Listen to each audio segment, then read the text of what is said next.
Welcome back, Lancers, to another exciting edition of the Ungrateful Bunch. Hello. As you can see, Lancets. We've got a few changes in our lineup here. We'll go over those in a moment here.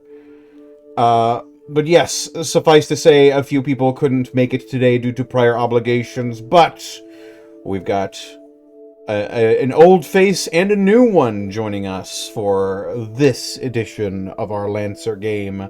But before we get into any of that, let's go around the horn and introduce our players, starting with CitricKing. Hi, hello, I'm Citric. You can find me pretty much everywhere at CitricKing, everywhere being mainly Blue Sky than all of the rest of things.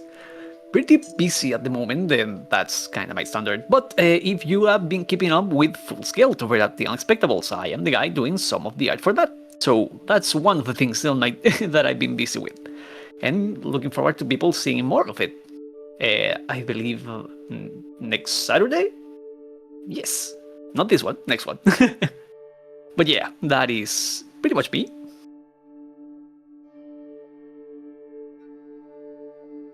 Right on. Up next, we've got a returning face to the Ungrateful Bunch, BurnoutVaughan. Hi, you can find me over at twitch.tv/BurnoutVaughan, Blue Sky at BurnoutVaughan. Mostly do a lot of TTRPG stuff. Tomorrow we've got some more Students Detour through Baldur's Gate, where we play our Strixhaven characters doing Baldur's Gate. And Sunday, we return with some extracurricular Threadbare Suits, where Leah takes us through their shared suits campaign and masks. That's me. Right on, right on. Up next, we've got Xanillis Grimm. Hey, that's me. You can catch me over on my channel, twitch.tv/StannisGrimm, at 7 p.m. PST this Monday for some more Stalwart Souls. We're on the final arc of that, so if you want to see what that's all about, that'll be there for you. Then on Thursday, twitch.tv/MontyGlue at 7 p.m. PST, we're also on the final arc of Dungeon of the Mad Mage. So if you want to see what that's all about, go there. But aside from that, I might have some pickup streams and things to sort and deal with. So you can see what I'm up to over my Blue Sky at Xanillis Grimm, where I post everything I do and when I do it. That's me. Right on. And joining us for the first time on this Lancer adventure, I believe, is GaiusGhostpaws. Hello, I'm Gaius. You can find me anywhere online, usually on Blue Sky or here on Twitch, where I stream under GaiusGhostpaws.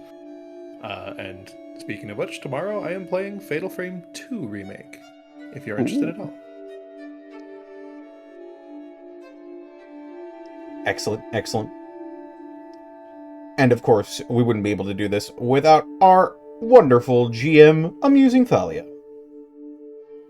Hi, I'm aMusingThalia, also known as Leah. I am here on Fridays. We're doing Lancer right now, but normally I got a cosmic Spelljammer-inspired D&D game akin to Stalwart Souls. So if you like Cazadors, go check out Stalwart. If you like Stalwart, go check out Cazadors. I'm pretty sure that fan base is pretty similar, but if you're not, go check those out for something a little different. Other than that, you can find me at my channel at aMusingThalia on Twitch or on various social medias like Tumblr and Blue Sky if you want to follow me in those places. I also try to post the things that I'm doing and when I'm doing them, and I'm trying to get better about it. Other than that, I do some streams on other days, streams on Mondays, streams on Thursdays, other TTRPG stuff, superhero stuff. So yeah, got a lot of stuff going on. So feel free to follow me if you want to check any of that out. Otherwise, I'm just happy to be here playing Lancer with my friends. Right on, right on. Which couldn't happen without our lovely host, the one, the only, the DistortionDevil. I suppose that's true. You already know where to find me. You're on my channel right now. And if you're not watching this live on twitch.tv/DistortionDevil, and you're probably watching this on youtube.com/DevilsAndDiceRolls or patreon.com/DevilsAndDiceRolls, if you feel like supporting the creative process of what we do here, both the games and the video essay content, which, by the way, I just finished recording for a short that will be going up on the channel within the next couple of weeks here. It's about the peasant railgun. Oh. That's right. Very fun. The classic. But aside from that, we also couldn't do this without people who support us monetarily, including the fine people over at Beard Sorcery. Weird. That's right, Beard Sorcery. For all your beard hygiene care products, look no further than Beard Sorcery. I've been using Beard Sorcery products for a good long while now, over a year at this point, and I've had no complaints. My beard smells great, it is super soft, and the skin underneath, most importantly, is hydrated and not itchy. And if that sounds like something that you could use, head on over to beardsorcery.com, use code DistortionDevil, and you can save 10% when you shop online, which you can also use and save when you shop at bonescoffee.com. Bones Coffee Company has a wide variety of different flavors and types of coffee, including K-Cups, canned cold brew whole beans, and pre-ground. And if that sounds up your alley, or up the alley of the coffee lover in your life, head on over to Bones Coffee, use code DistortionDevil, and you can save 10% when you shop online. And we also couldn't do this week in, week out without bits and subs from aMusingThalia. For the combined total of 145 bits. Warning, Monist class entity detected. Thalia is the Monist class entity. Ah. I see. And with that, are we ready to delve back into our mission here? Let's get going. I'll take ready? that silence Y'all as an ready, affirmative. Hell yeah. Yes. I don't know why I saluted. You can't see me. Or It's more common than you'd think. can I was fidgeting with my fidget ring. Full My disclosure. non-existent webcam. No shit.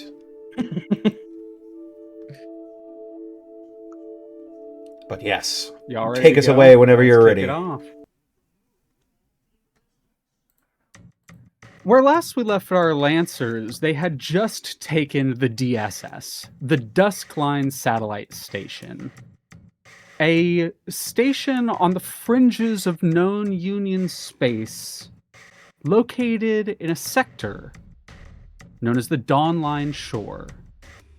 The Dawnline Shore is a new sector in Union space, or at least newly discovered, full of multiple habitable planets, multiple mining moons and planets with precious materials, stars that are ready to explode and give off gases that the KTB would absolutely love to harvest for their energy. It has been the site of a lot of conflict. It has been the site of a lot of debate. And while the big wigs in Union are in the meetings determining who's going to take over the Dawnline Shore and how to meet out the planets, going through bureaucracy and logistics with corporations, what's actually happening on the Dawnline Shore is far different from what those that covet it may expect. Secretly, unbeknownst to Union, multiple corporations have begun working together. SSC, IPSN, Harrison Armory, and the Karakan Trade Baronies all have established presences in the Dawnline Shore. And, recently, with the arrival of our Lancers, the Ungrateful Bunch, a group of now ex-Albatross that have arrived in the sector, we await to see how their presence shakes the foundations of the Dawnline Shore. But currently, we zoom in on, and I'm gonna actually give you a moment for this, Gaius, our newest Lancer in the group. If you would like to describe Quinn Regal, Stalker, and how they obtained a group of IFF tags for an old mercenary ally of theirs, Wendy Cartwright, aka Birdseye. Go ahead. Do you have it? Do you need some setup? Like, do you have an idea of where this would have happened? Would you have done this on a station? Would you have done this with mechs? Would you? So I had in mind that Quinn was looking to get back in contact with their old acquaintance and had heard down the line a job needed to be done. So they looked out for people who were in certain association. Their job being an Outworld hunter, they decided to use that to Outworld bounty hunter, to be exact. They decided to use their expertise in just sort of walking about and gathering information. So they took time to talk to people to figure out where stuff was going down. They walked around little station side bars, you know, just gathering information as they could. And when they finally found the people that they needed to, Quinn took the time to study the routine, just loosely. It needed to be done quick. Oh yeah. And then when they had gotten themselves down these mercenaries had gotten themselves down an ill-used corridor, that's when they sprung into action. They would rip off their camo cloak and raise their rifle towards these people. A group of cruel and violent mercenaries. Having worked for Mirror Smoke Mercenary Company for some time, you know that it's a coin flip about how you're gonna interact with people in the company. Some of them are just like you, hardworking individuals who are in it for a buck and are just trying to survive in the Long Rim and various other places. Mirror Smoke operates on the fringes of space and takes advantage of their ability to offer jobs for good prices to good people. But you know that's not the only people who work for Mirror Smoke. People who just want an excuse to be violent. People who just honestly participate in piracy, in violent acquisitions of land and property from various individuals. You have tracked down a group of these mercenaries. Seeing that you have the control over your job and who you bring on the mission with you, you hired them, quote unquote, and making your way to the station dock to bring them on the mission with you, the camo cloak goes down. And if you'd like to describe taking out a small group of mercenaries solo out of your mech, go ahead. So, camo cloak goes down, and to set the scene, because I didn't describe them, you see essentially someone, the first thing they would see is the cowboy hat, rancher hat, followed by long duster and red scarf whipping around, as the first thing they do is train this long, almost old-looking rifle, but as the lights light up across it, it's obvious that it's of the age. And they just train it towards the one in the center, and they fire an explosive round at them. The explosive round enters the chest, and the back of the chest is completely exploded outwards, as the hole that enters is about 12 times the hole that exits is about 12 times the size the hole that enters. The other two turn, one of them pulling out a weapon, the other pulling out like a small handgun, the other pulling out like a sort of vibro knife, and turn towards you. I would now, with the surprise attack down, I'd like you to roll for this. What triggers and or abilities do you think would apply here that you have? Well, I'm thinking take control. Take control. Go ahead. Force, violence, or will or direct action take control. So they're going to attempt to do that.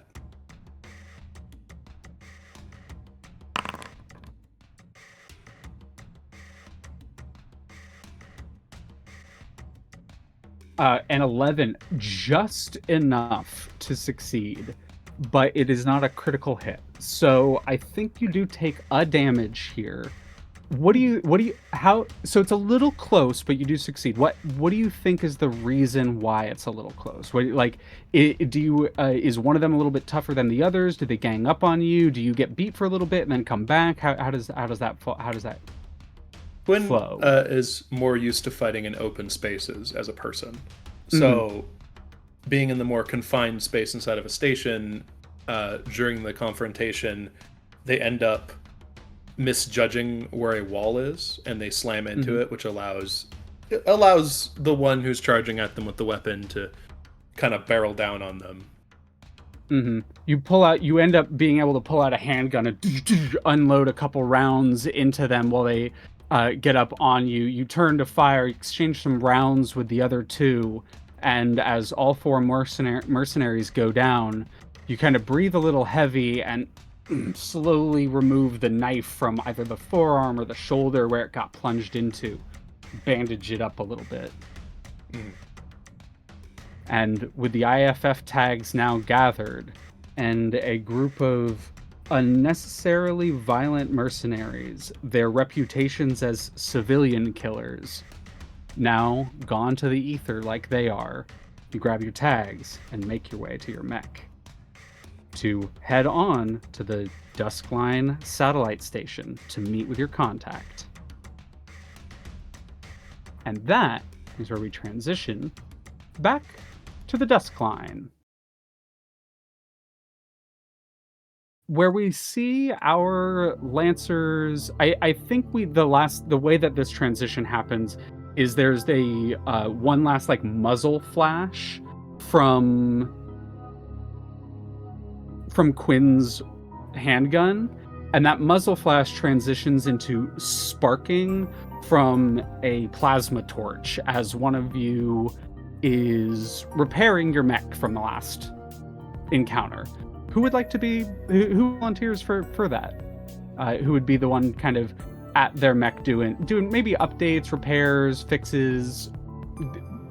Go from our Lancers on the DSS. In the room, it pretty much fixes itself, so Yeah, that makes sense. Yeah, that makes sense. Asura rarely is like seen taking care of the mech.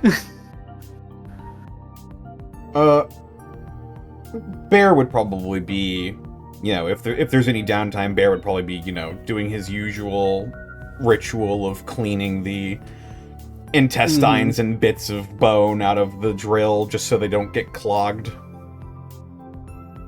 Absolutely. I think that plasma torch that we saw was something that you had to end up taking in to like melt a piece of metal that got stuck, and so we see you set it down and you kind of wrench this piece of metal out, and much like last time, a whole like of oil and blood and guts just kind of spills out of the drill bit center.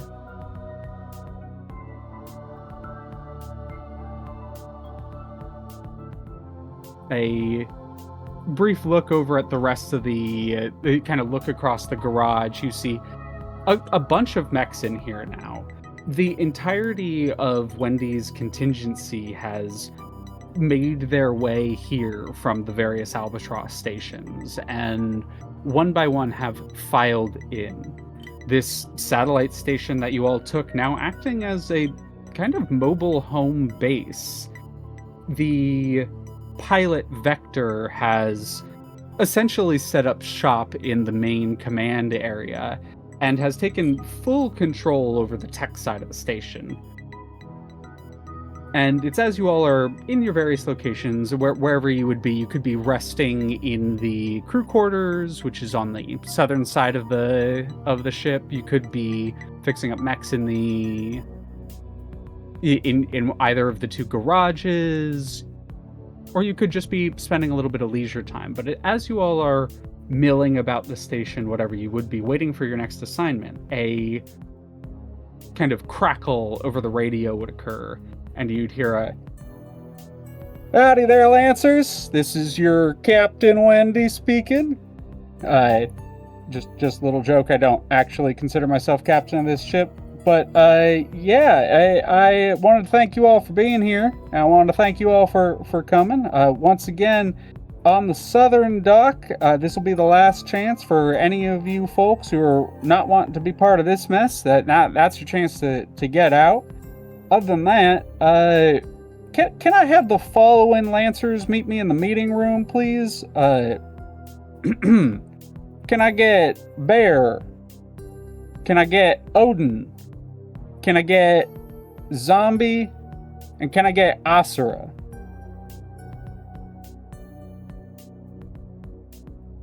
Meeting room as soon as you're ready. Thank you.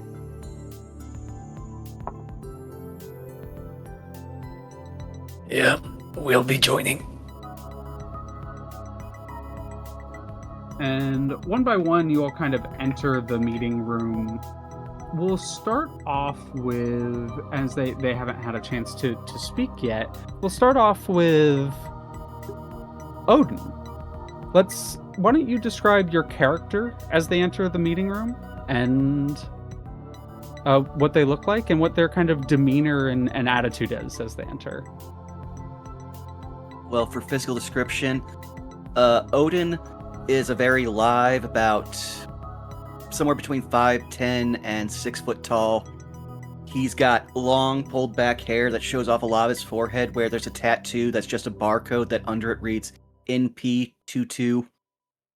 NP3228. He's wearing just like a sleeveless top with what looks to be a pair of mechanics coveralls, like bunched around his waist, just kind of hanging off. And on his right wrist is a large shackle that has a very bright orange strip that kind of basically shows off his former provisional citizenship as a Harrison military soldier. But he's just walking in. He's pretty, like, just put off. He's got at least, like, 2 beers in hand and a cigarette. And he's just like, Hugin, Moonin, you pay attention for this for me, as he just walks over to the nearest seat, puts up his feet, and closes his eyes and lets his NHPs, like, listen for him. Wendy would kind of address you as you enter.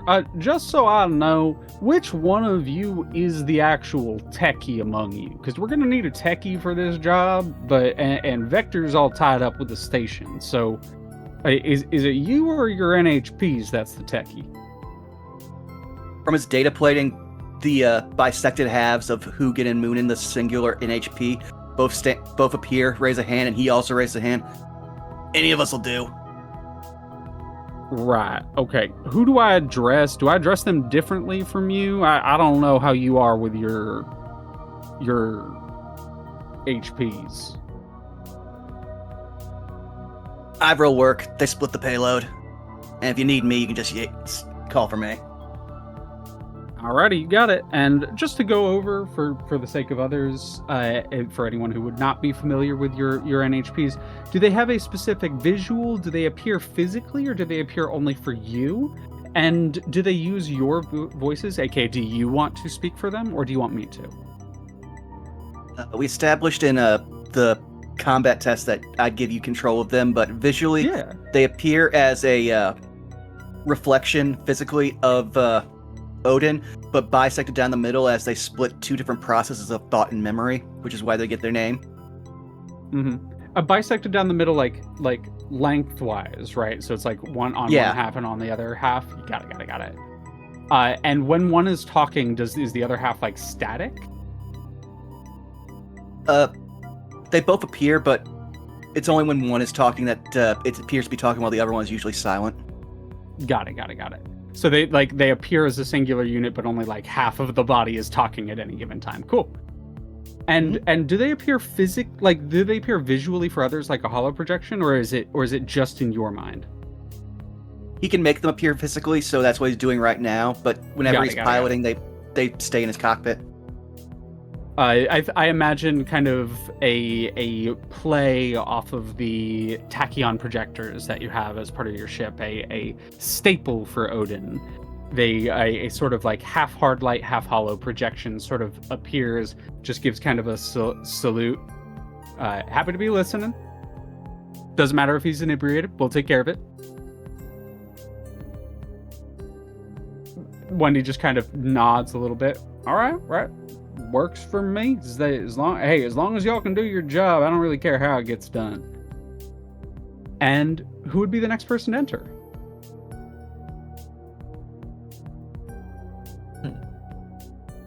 This would be between Bear, Asura, and Shrek. Or not Shrek, and the Shrek the mech enters, and Zombie.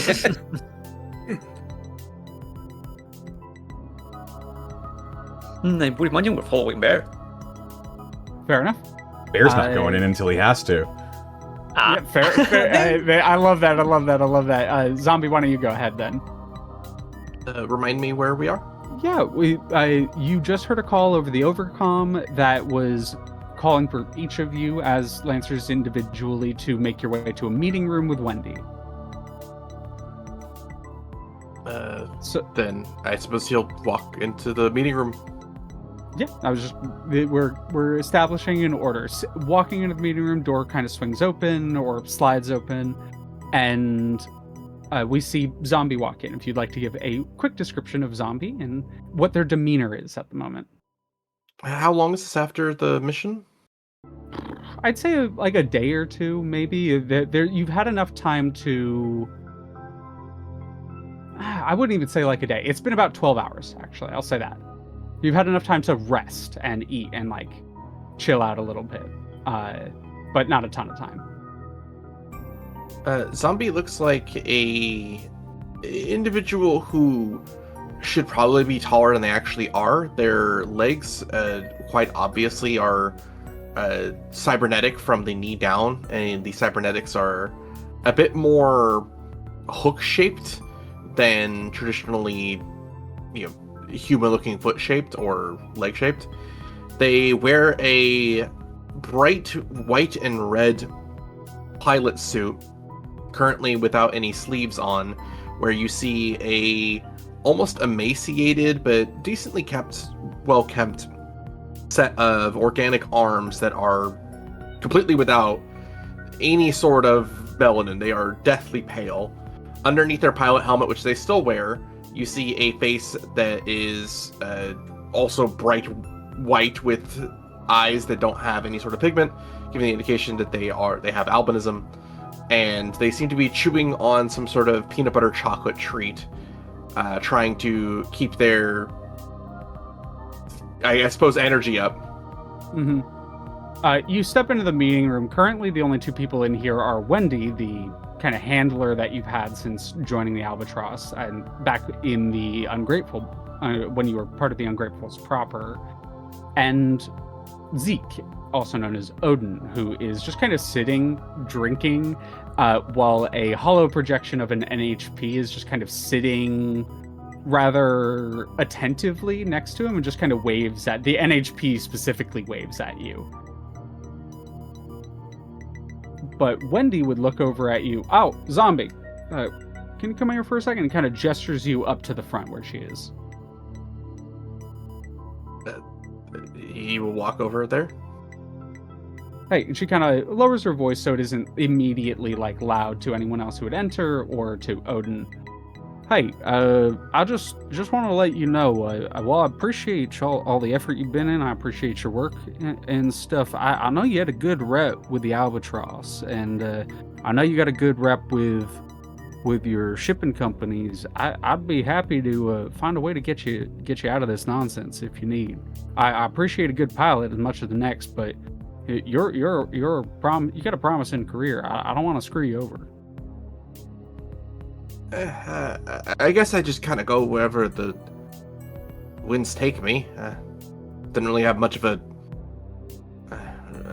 conscious choice when leaving the barony. Didn't really have much of a conscious choice when leaving Albatross. So just kind of go where the jobs will take me. Reputation be damned. I don't really care about all that stuff. Head. She's nodding her head a little bit, like kind of hearing you. I just want you to know I'm giving you that choice right now.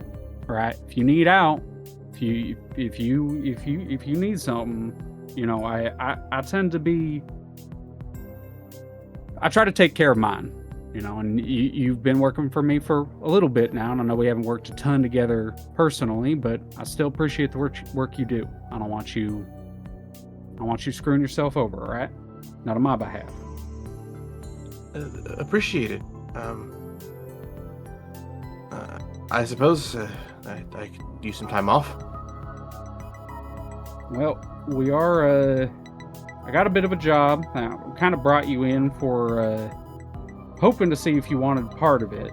I think you might have some interest in it, but I just want to give you the opportunity. If after we talk about it, if after I lay things out, you're not interested, you want out, hook you up with the next ship out, right?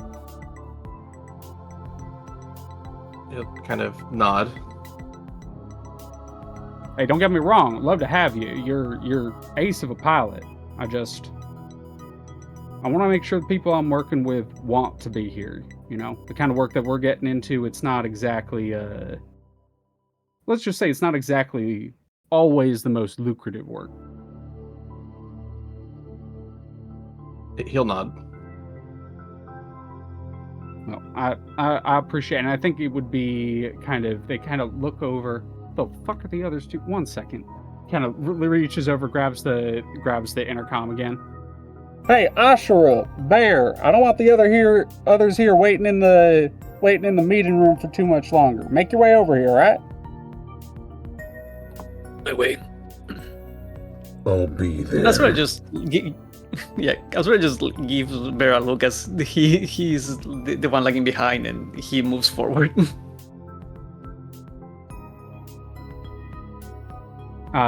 You make your way into the meeting room, and if you could describe Asura and what their kind of demeanor is.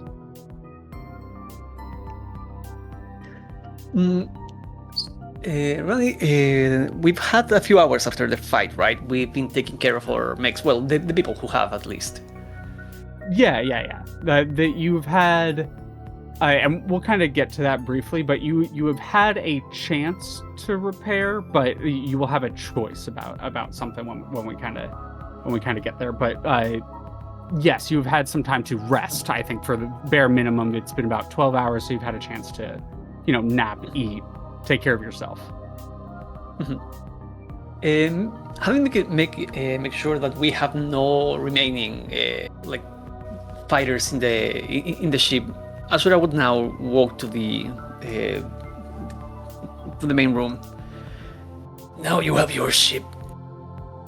Where do we go from here? Kind of looks over. Well, we're floating there right now. We're heading from one of the planets in the system to another one. Appreciate you sitting. I got a couple of other people who's supposed to be here. 1 second. Grabs the intercom again.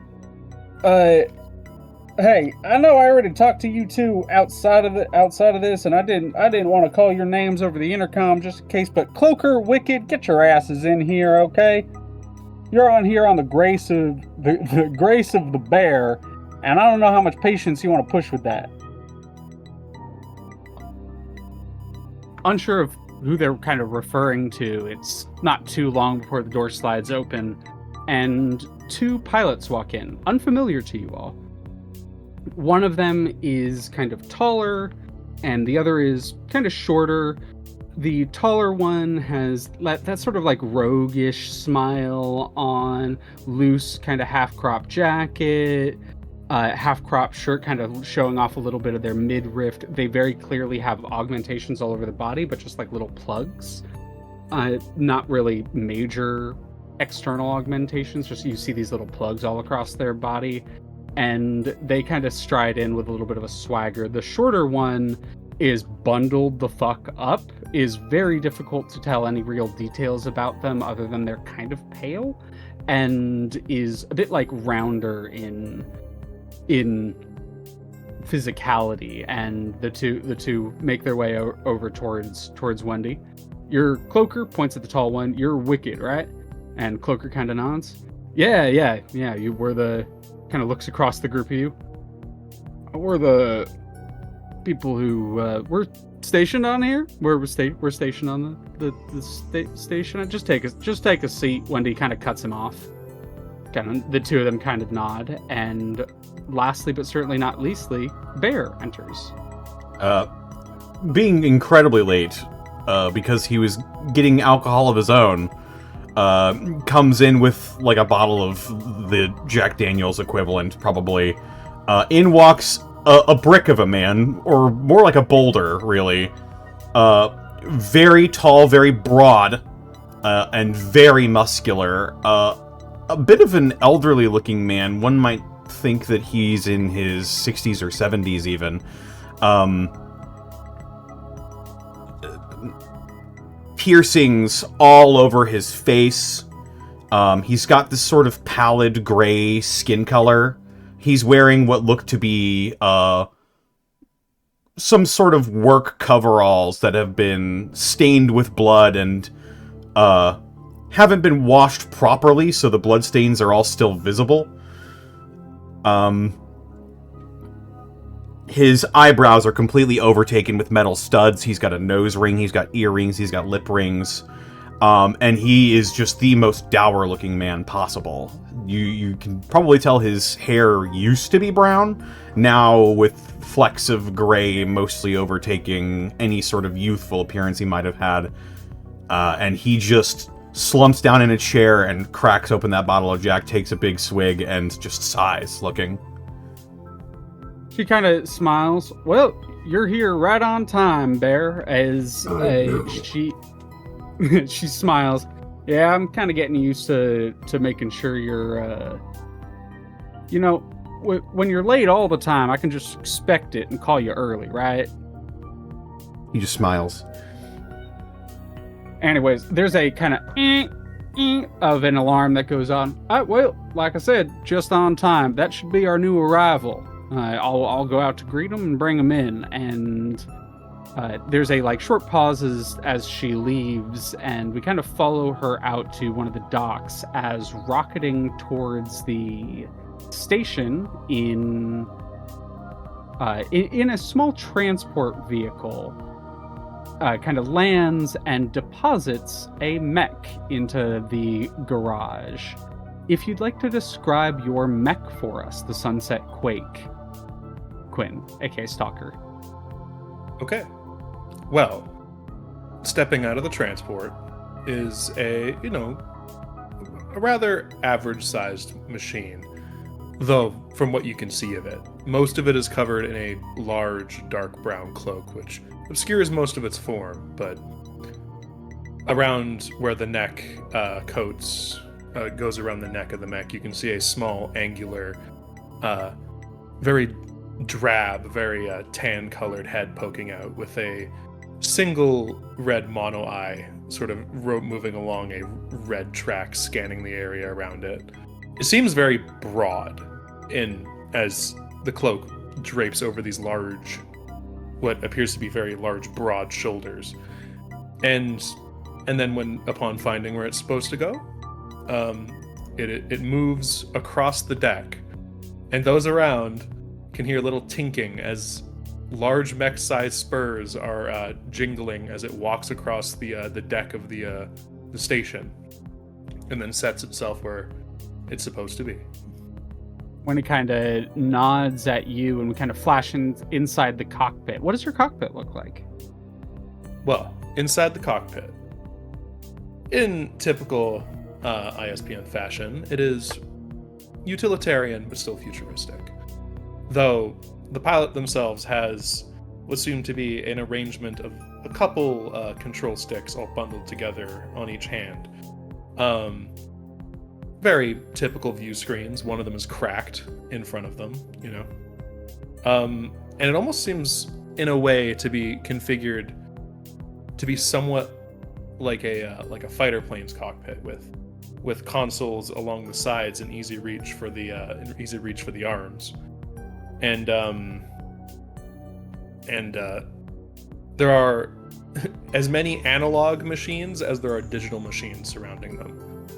And quite a few of these seem to be specifically for tracking ammo counts, and right above there and right beneath them, through a opaque, not quite solid floor, there is a large glowing red light, and what seems to be a large rotating chamber.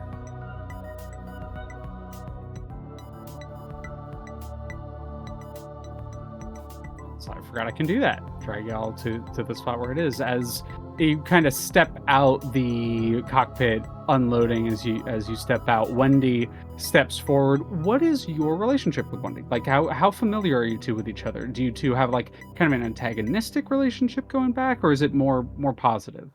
It's a positive business acquaintance. Positive business acquaintance. Wendy steps towards you, holding out a hand for a firm handshake. Oh yes. They reciprocate, grabbing her hand firmly and giving a firm shake. Good to see you again, Stalker. I see that MSMC has been treating you well enough to keep this thing nice and upgraded. They don't treat me well enough, you know. Also, it's quite good to see you again, too. Well, money's good at least, I'll say that. But I figured they wouldn't be treating you well since you reached out to me. Well, money ain't all it's about, you know. That's for damn sure. Now you're speaking my language.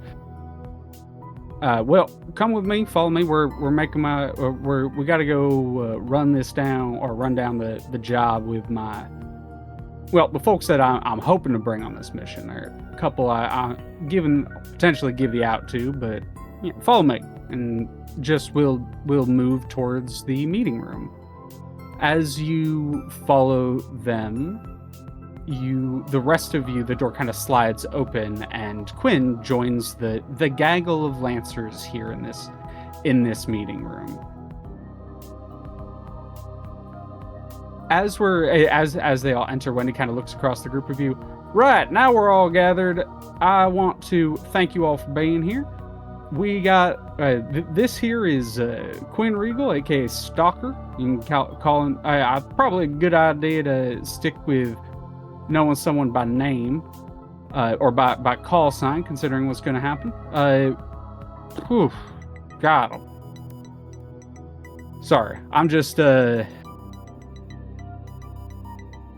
still sinking in that we're no longer in the Albatross. I think it's going to take a little getting used to that we don't have the same level of resources that we had before. They chose to bend the knee to the House of Glass. I have no interest in working with such a group now. Well, you and me both there, Asura. I'm not a big fan of the Baronies. Kind of chuckles, and there's like, it kind of looks across the group. I imagine y'all are relatively similar, but nonetheless, the job we got now, I think, pretty directly connects to that. Kind of slaps the wall of the station y'all are in. This here, I think y'all have been over at least the basics. This here's the Duskline Satellite Station. This thing is a wild piece of tech. I don't know if any of you have noticed, but it doesn't seem to fit in construction with what you would traditionally expect from any of the developers. This is, I don't know how much y'all can tell, but the engines are IPSN. The systems are all SSC, and the firepower is all Harrison. I don't know about you, but corpos working together makes me real nervous. That's where we get to the job at hand. Kind of gestures at Stalker. This here feller brought to my attention a job that was lined up for a mercenary company known as the Mirror Smoke Mercenary Company. Now, Mirror Smoke is well known for taking jobs from any type of person and taking any type of job. They'll often end up on either side of a conflict just to say that they were on the winning side of a conflict, if you kind of get my drift. They care a lot more about, well, prices and success rates than they do about their pilots. And that's kind of, we're going to take that to their advantage. Now, I'm not going to ask how. Y'all can if you want. But I'm not going to ask our new acquaintance, Stalker here, how he got some IFF tags, but he did.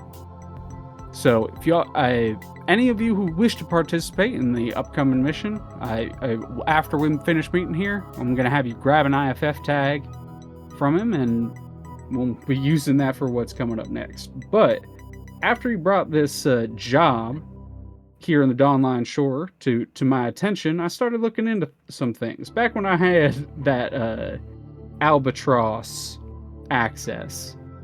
But thankfully, since you all took the station, we found quite a lot more information. Not a ton, but way more than we had.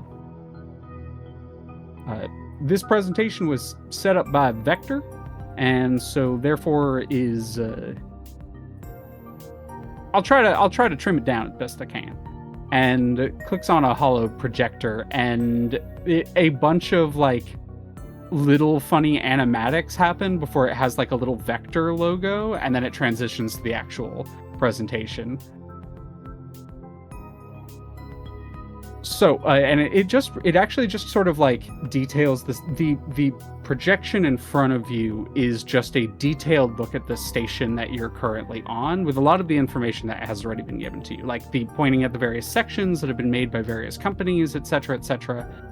And she flicks through a couple slides before getting to one that just lists a lot of like technical information, a lot of numbers, a lot of various stuff. This here is all the incoming material that's coming through the DSS. Now, the part that makes this really suspicious is that it isn't just one singular instance of someone getting tech from these various organizations. IPSN has been shipping SSC and Harrison Armory merchandise here to this station. Now, that's the part that we were unsure about what was going on here. When we arrived on the station, I was expecting us to find, a lot more than we currently found here. Our information about what was here prior to arriving was pretty minimal. What we have found is that this station is acting as a waypoint. It is leading to a, for lack of a better term, a dark site. A no comms out facility of unknown purpose. And kind of flicks the next slide, and it shows a planet.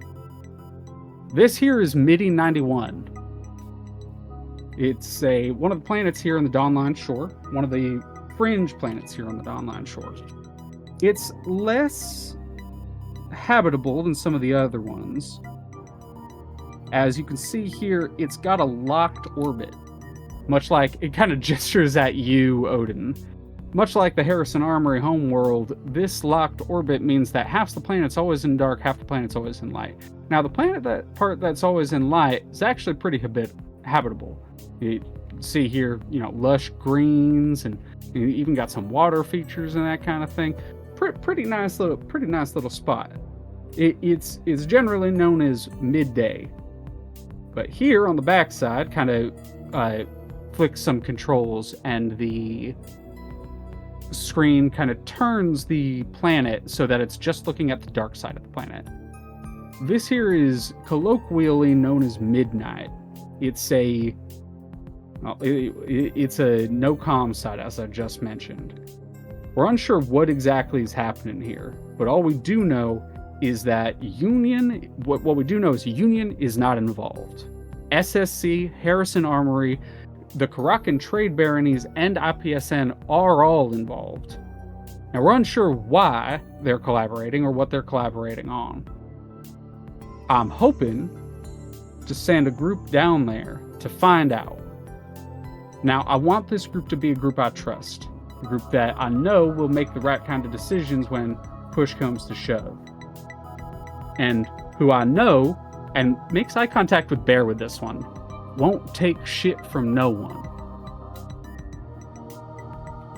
A few ways you can handle this. Our companion here, Stalker, managed to get us this, as I mentioned, some IFF tags for working here. The mercenary job that they brought to me was a protection job. It seems as though MSMC, or Mirror Smoke, is acting as third-party guards for this site. Now, we're going to use that to our advantage. I'm hoping to send anyone who wants to go down there posing as MSMC mercenaries.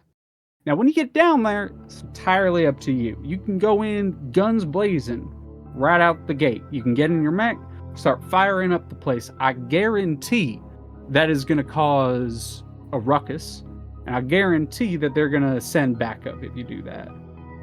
You know, can't know for sure. We don't have as much information on this side as we do in other places. You're going to have to do that boots on the ground. So if you want to be a little bit more clever about it, you can arrive and start, you know, digging up some information. Maybe doing some scouting. Hey, maybe you can even talk to the other guards down there and see what you can rustle up. No, it's a lot of information. So I'm going to open the floor to questions. Looking at the slate with all the info, Asura just looks at Wendy. Any one of these groups working together, it's already a tense situation. All of them at once is beyond strange. That's my thoughts exactly. It has to be something big to bring all of these companies together. I mean, just Harrison and the Karakan trade baronies alone working together is cause for alarm, considering how many wars they've fought.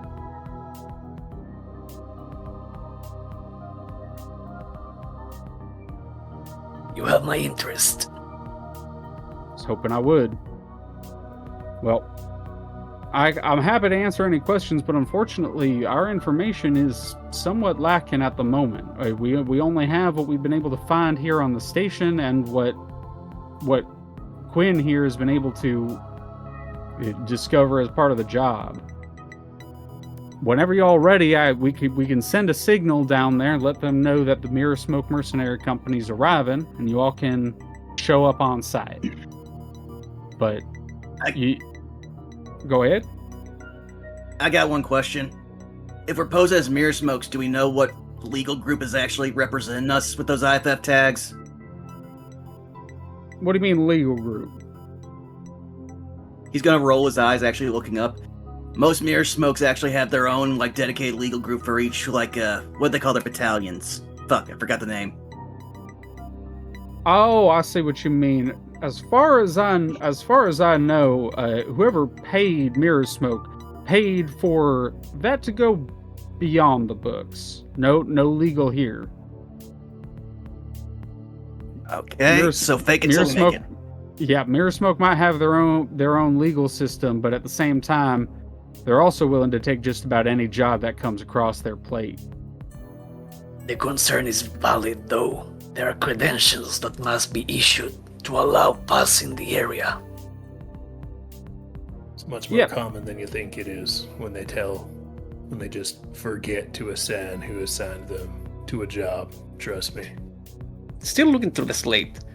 They are going out of their way to stay in the dark.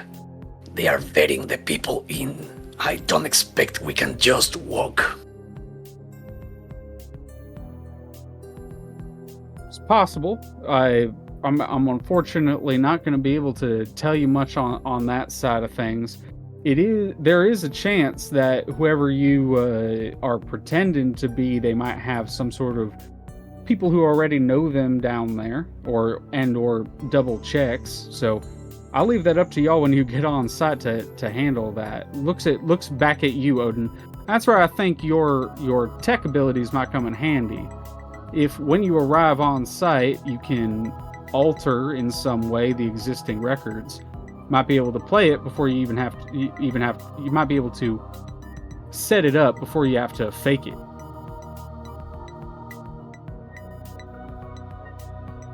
I'm not good at scoping around. Well, I'm not saying you have to go hiding around. Y'all are, because of the IFF tags, will at least appear to be there officially. So you're welcome to be as loud and open as you want. And hey, like I said, if you want, you can just show up, go guns blazing. But it's gonna be a firefight if you do, which is fine. But just be ready for it. The Urumi and the Jambuvan are not made for stealth. If we are going to go on foot, that's different for me.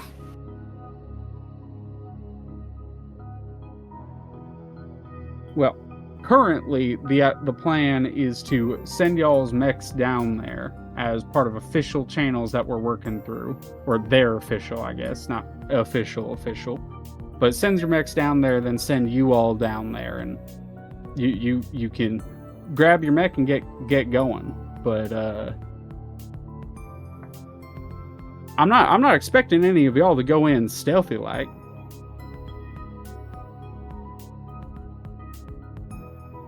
Fair enough. We hit them hard and fast. Is that our plan?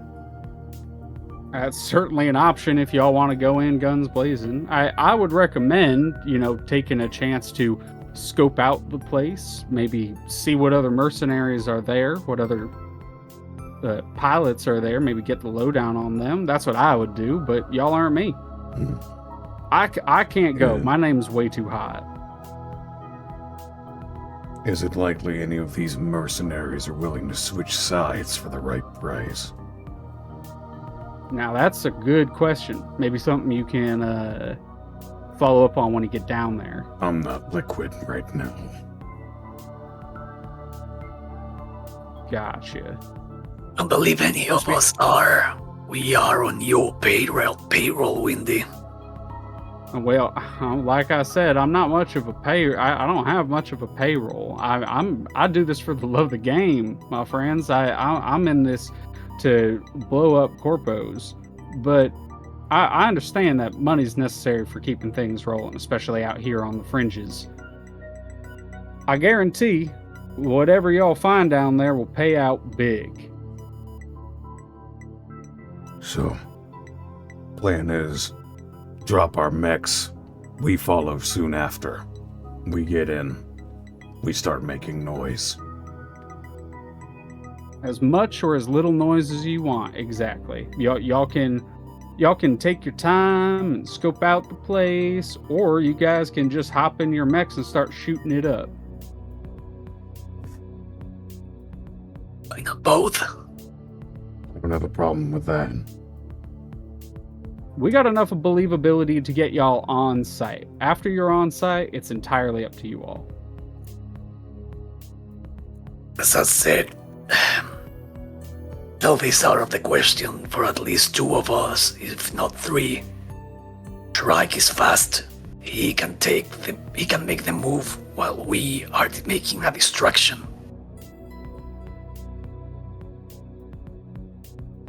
She kind of nods.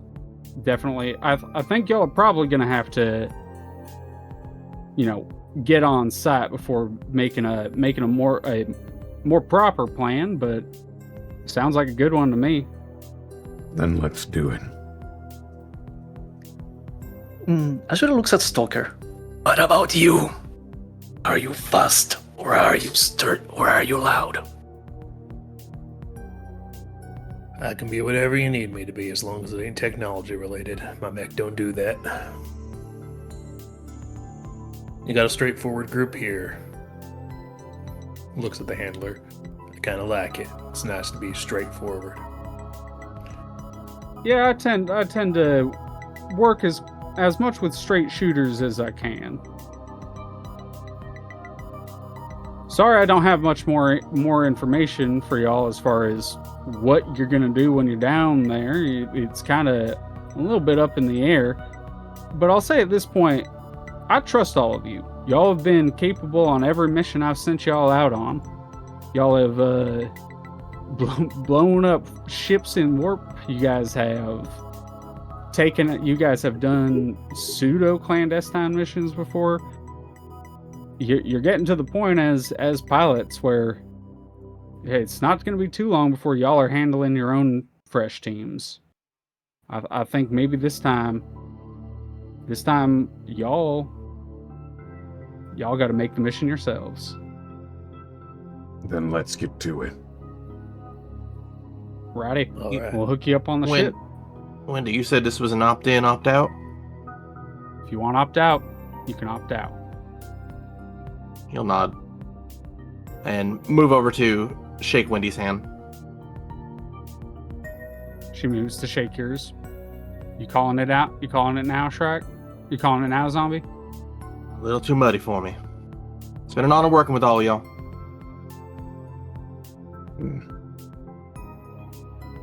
See you around. See you around. Don't get dead out there. He'll nod. When he's gonna walk you out towards the, kind of gesture towards the door. Mind if I escort you out then? Sure, of course. Starts walking with you towards the exit of the room and then towards the mech hangar. Sorry to put so much heat on you. That's all right. Just take care of them, yeah? Yeah, happy to. You need anything before you head out? No, I'll be okay. I'll see you around, Wendy. Yeah, I'll see you around. Hey, if you ever want any work, feel free to hit me up. He'll nod. I didn't spend so much time fighting pirates to potentially join them. You find clean work, you let me know. She furrows her brow. What do you mean? We don't know who's exactly funding all this. Well, we know who's funding it. It's the corporations. SSC, IPSN. That's where all the money's coming from. I mean, this has Caracas written all over it. Who's funding us? Who's funding us? We're just gonna have to make work ourselves. I'm considering starting up my own mercenary company. Oh, if every corporation's against us, then who's gonna hire us? She kind of looks up at the ceiling.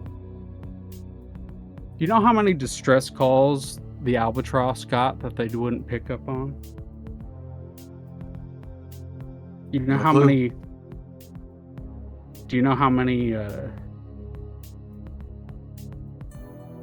colonies, how many systems crying out for help need someone to protect them but don't have the money? I imagine quite a few. Lot. Quite a lot. I'd much rather work with a ragtag group willing to get paid in parts and piecemeal than get paid by corpos again. It's fair enough. Well, wish you all the best of luck. Now, Zan, I haven't had this potentially happen in a game before. Do you want to step out now? Yeah, I think Zombie will step out. Alrighty. Do you want to step out for the this session and the next session? Do you want to potentially come up with another Lancer? What would you like to do? I guess we'll step out and y'all just have a good one. I did it. Catch you all later. Yeah. Thanks for playing. Yeah, have a good one. Mhm. Hey, Take care, Zan. play it, Zan. Hell yeah.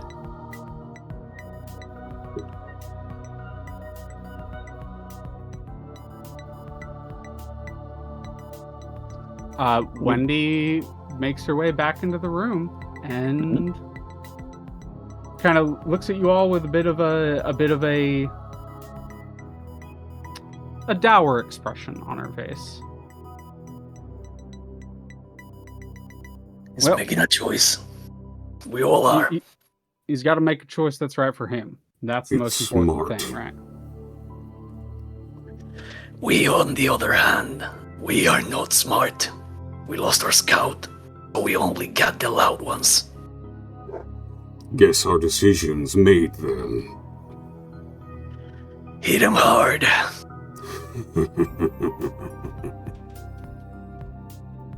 Y'all seem like you're ready to go then. You could say that.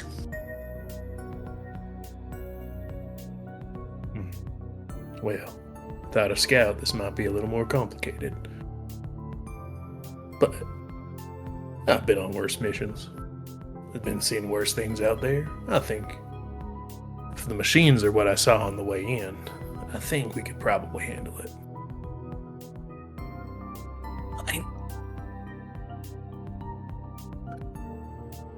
Then on to battle, I believe. Let's get to it.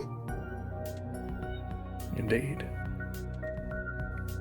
Making your way to your mechs, you do the last sort of finishing touches on them and set them up. They are loaded into a transport and lift off the station and begin to head down towards the planet below.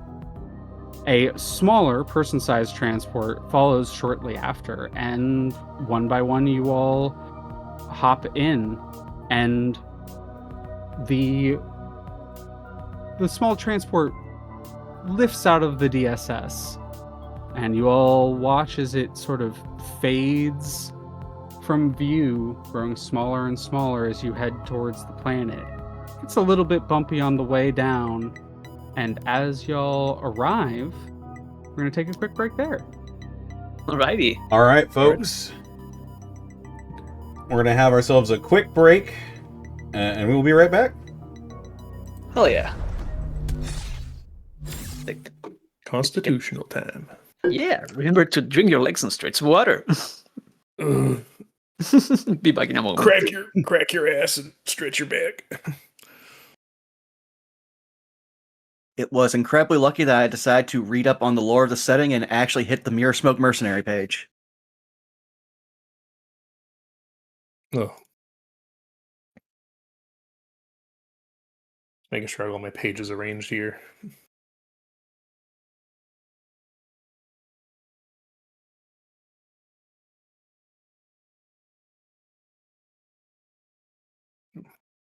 All right, I'm going to take this chance to just quickly run and use the washroom.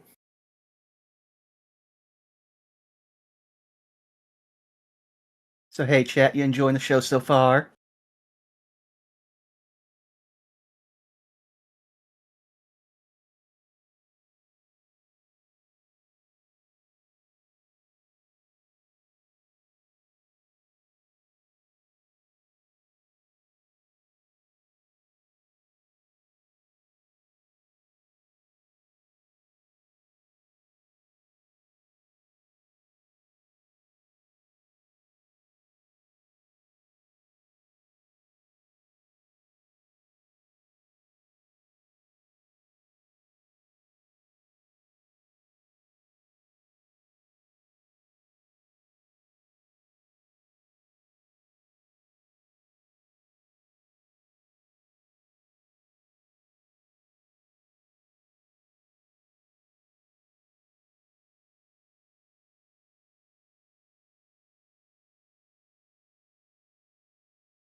I needed that. Come back. Ugh. Y'all are gonna. I noticed a windstorm on my side, and some other noises are making my waveform go crazy over here. So, Oh, didn't come through on the call. yeah, that's good. That's good. I return. Welcome back. Welcome back. I get to play a space cowboy. I'm jazzed. Hell yeah.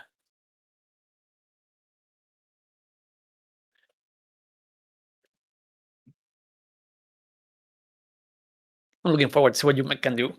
I have an idea of what Vaughns can do because we've had the previous, well, not last session, but a while back. Well, I actually did go through some actual training with Saracen Zan over on Leah's channel, so I have refined a lot of what he can do and fixed a lot of things that were messed up with my sheet when we last played. Ah, wonderful. I bring some DACA. That's all I'm gonna say. If you didn't with a Raleigh, I would be surprised. Well, I might be playing the Raleigh. That's all I'm gonna say. Big Iron. Oh, there might be a couple of those.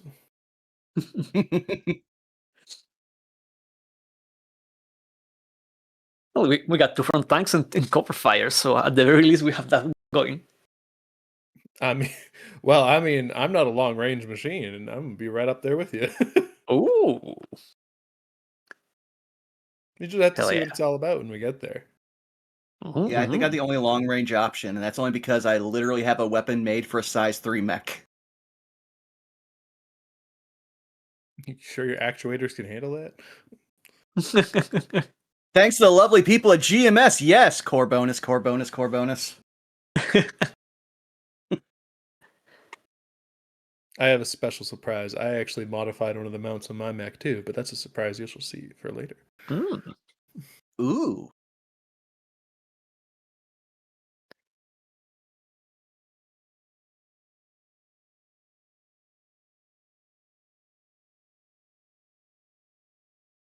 I only get better with this because the person that the content creator Leah sent me to help me get a crash course on all things Lancers finally putting out their video on the Saladin this week. So hopefully by next session I'll be a full-time master.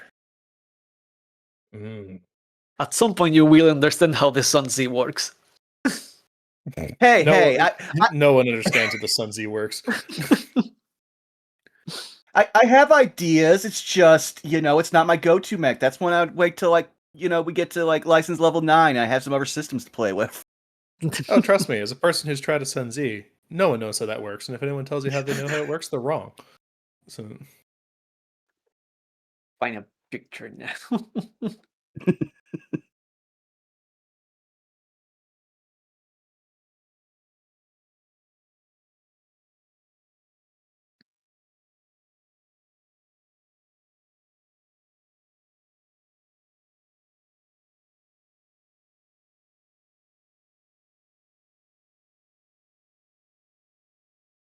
Yeah, I might have recently gone down the PilotNet rabbit hole and been checking out all of the third-party content that people have been putting out that have been approved and reading through change logs of things. So I might have added way too many LCPs to my CompCon. Damn it, Citric. I can't read.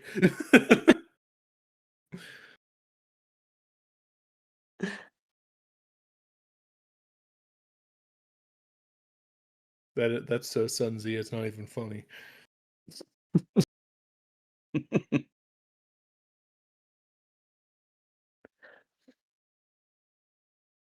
Certainly the Sun Z and the Minotaur are great to just reposition enemies around the battlefield. The Minotaur isn't as complex as it looks, genuinely. The Minotaur just has a lot of text. Yeah. One of my players has a Minotaur, and that thing stunned a spaceship. That's all I'm going to say. I return. Welcome back. Welcome back. Okay. We all ready to go? Hell yeah. Let's kick some ass. Yeah. I think we're waiting on Connor. Ah. No worries.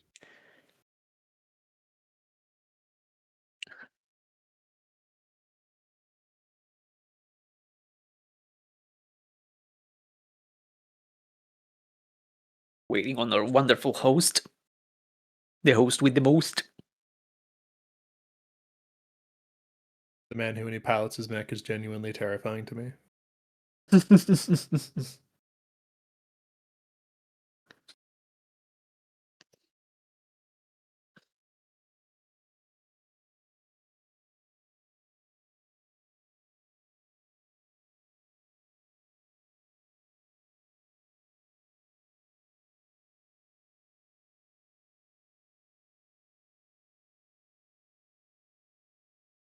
I'm back.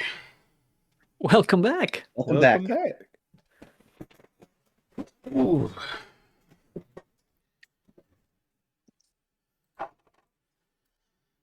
Sorry, I was helping bring in some groceries. Ah. Yeah, the break came at the perfect time, actually. That's pretty yummers. I'm going to eat your groceries. No.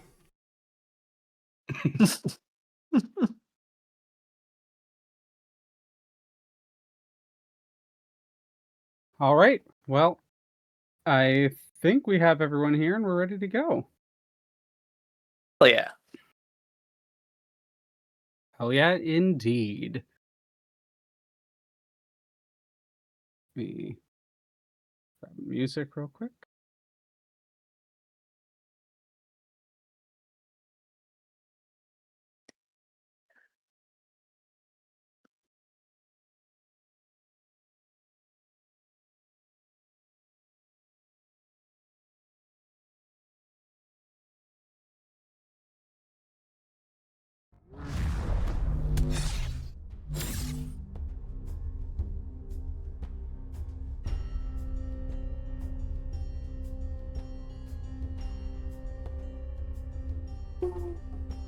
Oh my goodness. Mm. A Borka woof. Bork. Face dogs. Heck. Oh Bork. shit.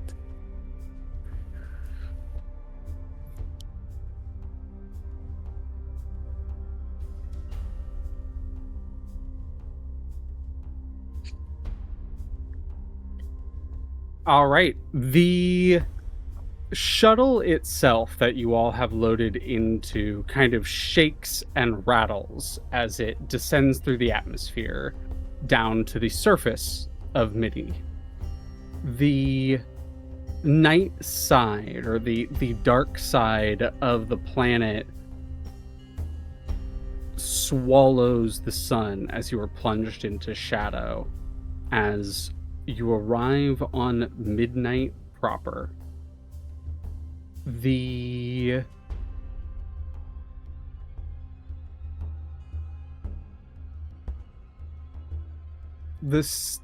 facility that you all are heading towards begins to offer a dull glow, and you begin to see the facility that you are currently heading towards. I have to really quick take a couple things off the map that were there. And there we go.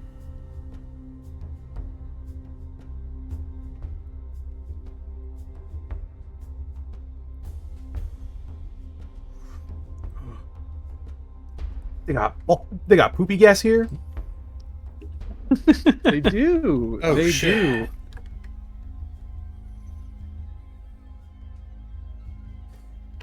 Can't believe It's I'm in a minus- gunk chamber.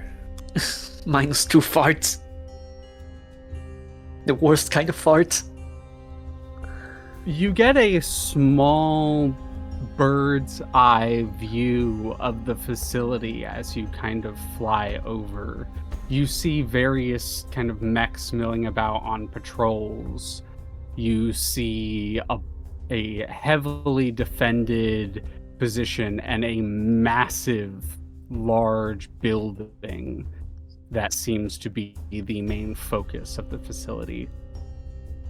On a little bit apart from the building, across a constructed land bridge, is a set of 5 smaller buildings, all of which offer various glows, and the first of which that you all see close up is the one on the farthest south. As you all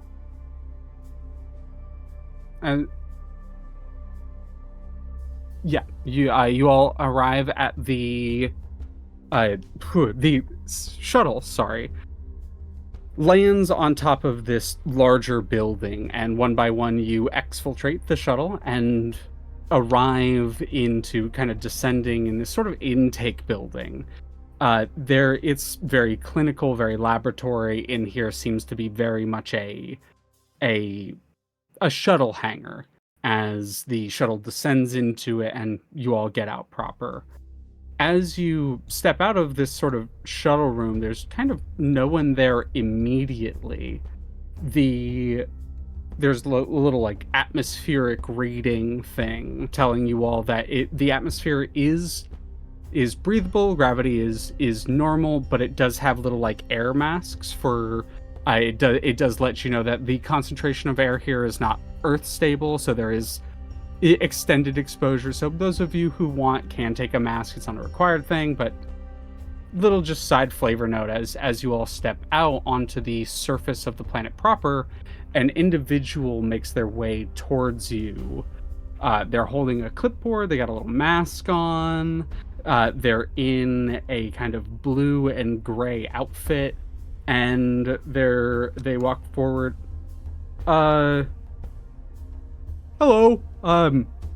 You are, just kind of gestures at the group. Which one of you is the head of this mercenary company? I believe you go by.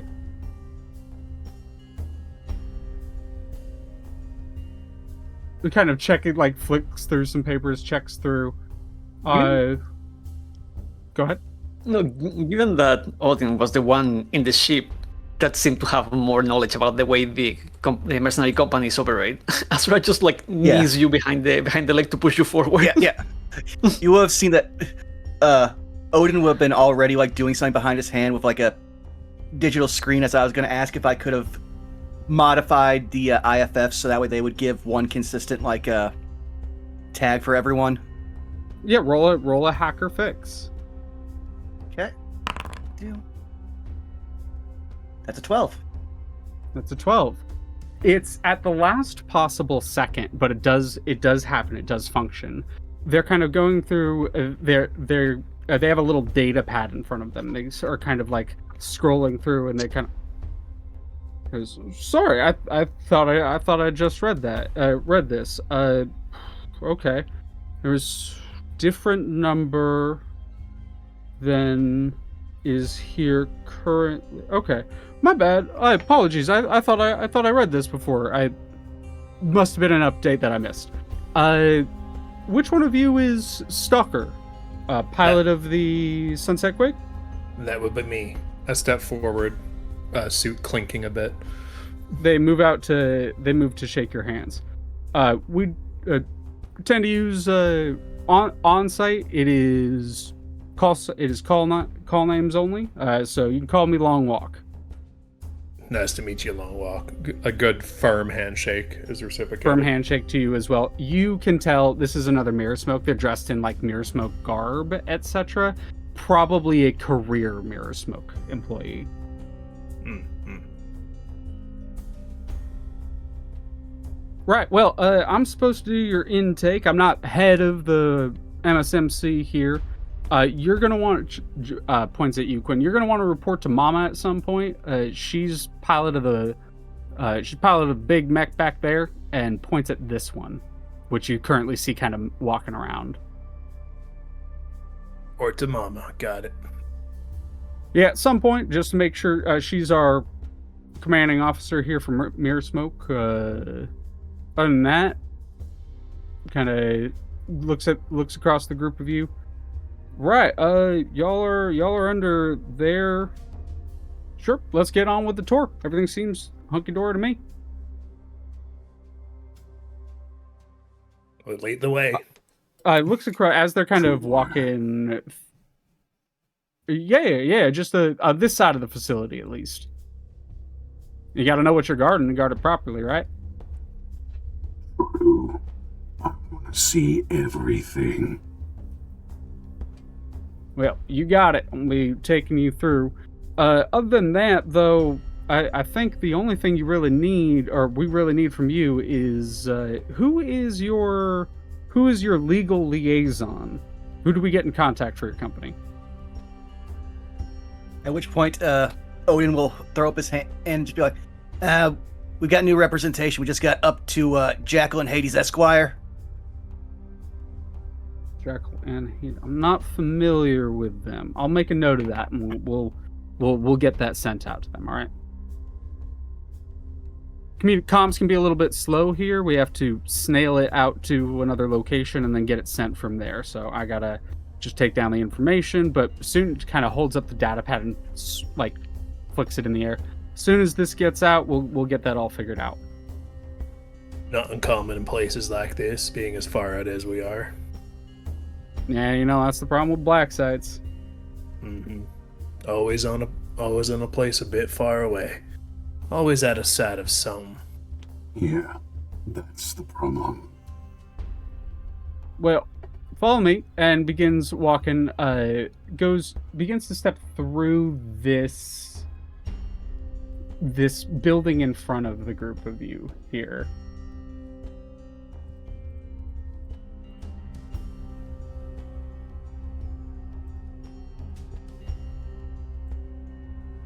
They're here. Yep, through there. Sorry, I was just reading the thing. But yeah, it walks you through, and you can see that your mechs have all actually been set up in here.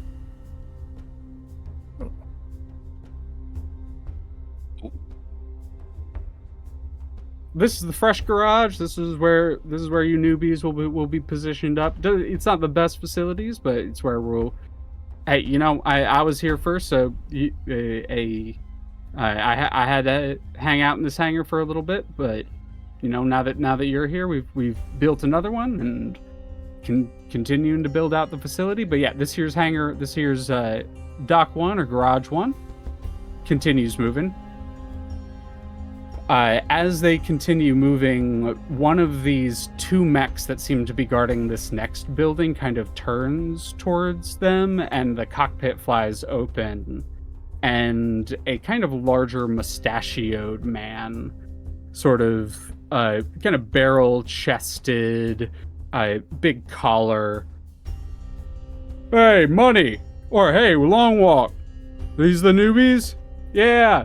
Everyone, this is Big Money. Gestures up. And over there is my baby. That's gestures over at the other mech, which as they say that over there is my baby and gesture towards it, it kind of very mechanically turns to face the group of you and gives a sort of very, very mechanical wave. Hooked up with a couple systems, nothing too fancy, but that is Winter's Day. This here's garage 2. This is where the other mercs this is where we do the other repairs and garage stuff. So this is where all the other equipment is. Continuing onward, this here building 3. This is the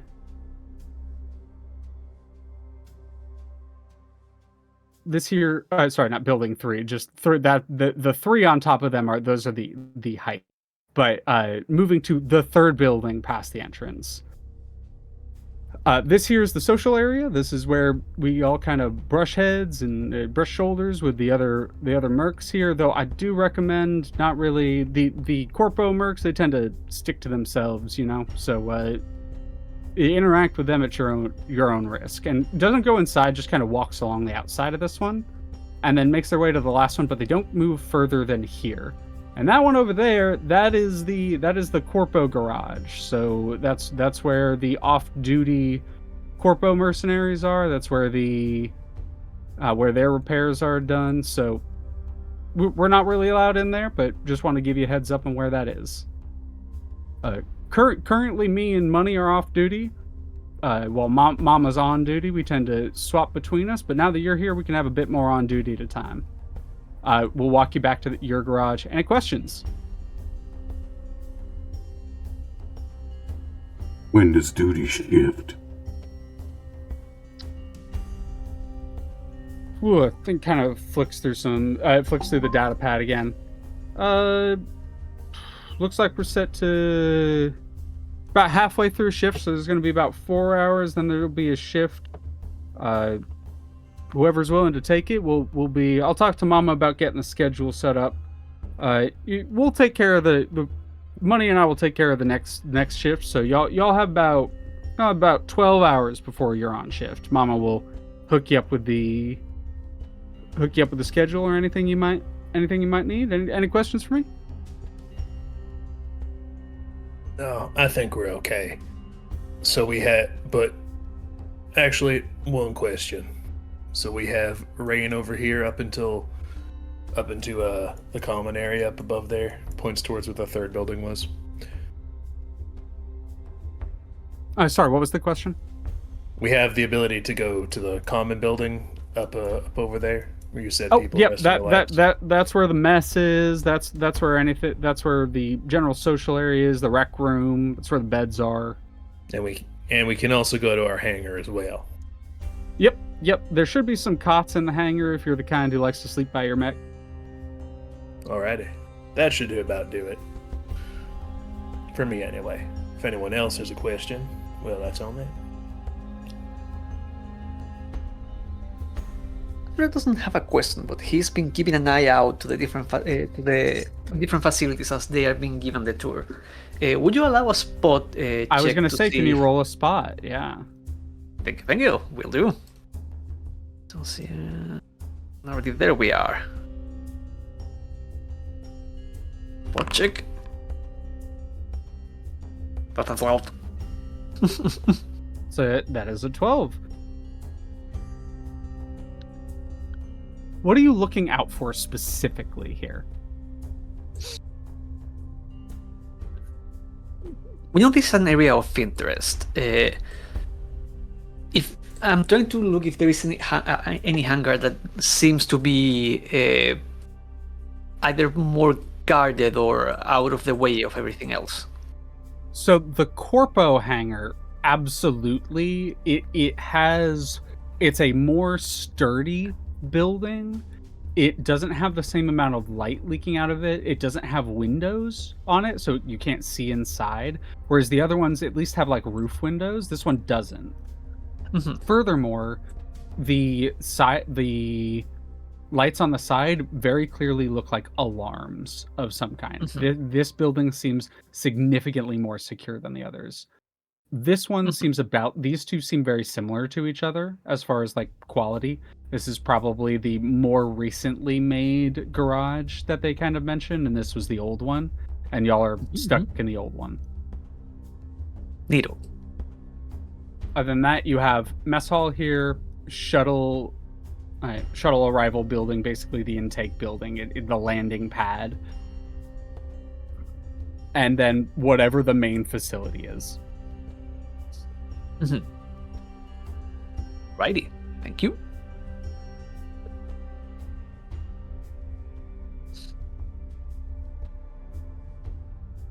Any other questions? Any other checks that y'all want to make as you are walking around? Any other things that you want to address Long Walk with? I'm good on my end. No. Quinn just might want to check out the mess hall, just to check out how attentive everyone seems. Yeah. Same for Odin. Long Walk heads back towards their garage and steps in, and you all are kind of left alone. Quinn, I assume you kind of make that known to the others. You kind of are just like, hey, I'm heading over there. Yeah, I'm gonna go just take a quick peek over there. Odin, you kind of follow after. What about Bear and Asura? What are you two doing? Also, you should down here. These are pilot tokens for you all. Red is Asura. Tan is fucking brain. Tan is Stalker. Blue is Odin. Orange is Bear.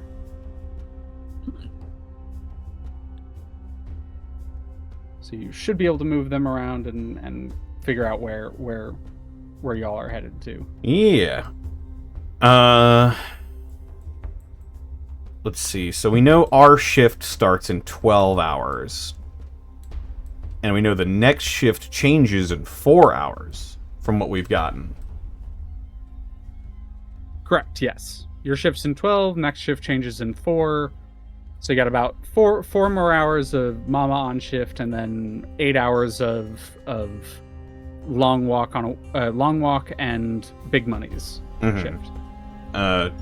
If there's a way we can like communicate wirelessly with each other, like if we've got like a group chat in our mechs or in our heads-up displays or however, Bear would probably posit that we should, whatever we're planning on doing, we should probably do it while the shifts are changing. Because everybody will be, like powering down their stuff, and people will be all in one place. and more importantly, will be ready for them if that's the case. Just So, throwing that out there for the group to consider. Before wandering off, Quinn would show the group that they in fact have a thermal charge on them. Ooh. Oh ho, ho, ho. And Quinn is inconspicuously heading towards the mess hall. Oh, the mess Hell hall. yeah. Oh shit. Odin would also show that he's got 2 grenades just packed under his belt next to his gun. At which point he just also throw in through the group chat, just be like, he could rig up each one to someone's servo, so that way when they take a step, they just blow up. Yeah, I will say that between Vector and Odin, y'all have enough tech power within the Ungrateful bunch that you can hook up a it's kind of group chat situation. Oh, sorry, it's a Yeah. thermite charge, but that can still do some fun stuff. Yeah. E. In that case, the idea of setting Sabotage and then start the party, like, that sounds fun. Oh yeah, definitely. That's what I'm thinking here. Also, I can take wanted- out one of the pilots before they get in their mech as well. Oh, I would assume I can as well. I have a move called take someone out. Yeah, you do. I can That's kill or fun. disable someone quickly and quietly. Absolutely. So I would say we're kind of opening it up, and I specifically wanted to open it up at this point because I wanted y'all to have the say about how you deal with the facility. So on site, it is kind of up to y'all. So I think the plan right now is to act quickly. So not spend too much time here, and to set up Sabotage and then hit him hard. Is that currently the plan? Yeah. I think that's what we're going Alrighty. for. Hell yeah. Mass All right, confusion. Mass confusion. I fucking love it. In that case, let us start off with. We'll start off with Stalker and with Odin. You two are heading towards the mess. Stalker, you make your way into the mess. There is and kind of like wreck area. There are a few other pilots and other individuals here kind of milling about and hanging around. You notice that there are other people here besides the pilots themselves, but they don't seem to pay you too much mind. Probably just facility workers and that kind of thing. Mhm. What do you do when you arrive at the mess hall? Or what's the purpose of the mess hall here? well, in my utility pouches, I am carrying a thermite charge with me. Mhm. So I'm sort of scouting out the mess hall for an area where it could do possibly the most damage, or Mhm. even in the recreation area where it could cause the most damage and cause the most confusion. Oh, I also have a thermite charge. Oh, If you want to have one, but me. I mean, I just have regular grenades, but Listen, No, that's perfectly fine. What I do have is more traditional weapons.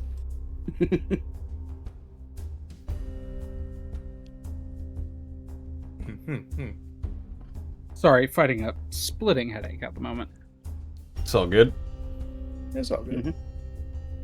So I'm specifically moving around the wreck building, looking for where this thermite charge could do the most damage. So, do you have any skills or skill triggers or pilot's abilities that you feel would apply here? Investigate. All right, go ahead. Roll investigate. Oof. So, I think what's happening here is that the mess hall might not be what you're looking for, in the sense that you find no way to be able to do that without hurting non-combatants, if that makes sense. They might be working here for the facility, but you don't know what their deal is, and they're not pilots. And so I will say with a 9, it's not a full failure in the sense that you do find a couple locations here that would cause mass damage, but they would also cause a lot of collateral and a lot of just not even civilian, but a lot of just personal injuries to various people. You can still pull the trigger on it and set it up here if you want, but you do find that that there is no real way to do that without it also hurting non-pilots. The weighing of the options, Quinn decides they're still going to do it. So they're Sure. going to plant the charge. And I think the plan is we're going to do this fast, but we kind of want to do it. Were we planning to do it around the next change in 4 hours? Was it the sort of idea? Changing of the shifts, I think, was the plan. Yeah. So they're going to set the timer for then. Alrighty. And then they'll just try to make it look like they were simply looking for a washroom and then kind of head back over to the hangar. Moving to Odin. Right. Odin will go in and just kind of order a few drinks and then try to just listen out for anything that would sound useful, trying to basically parlay a read the situation. Alrighty, yeah. Go ahead. Read the situation. Do. Oof. That's unfortunate. What are you doing here? Like, what is the thing that's happening here? Are you talking to people? Are you like walking around just like observing things? What does this look like here?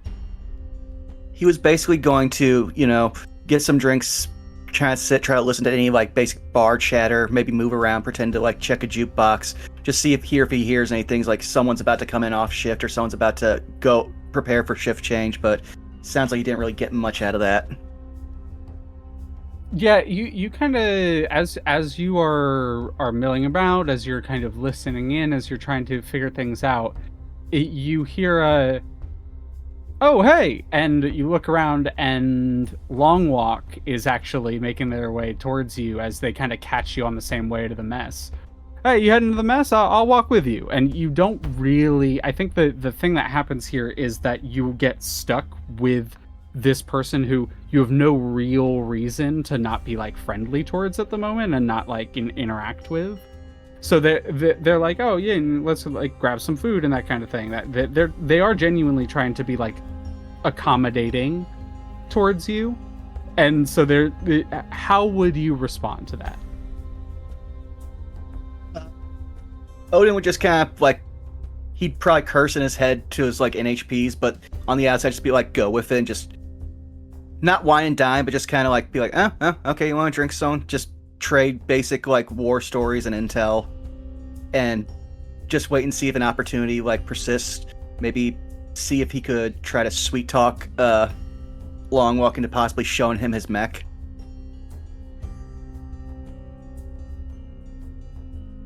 Yeah, I think this is a different role. So you kind of fail at the read a situation in the sense that like you don't get what you're looking for.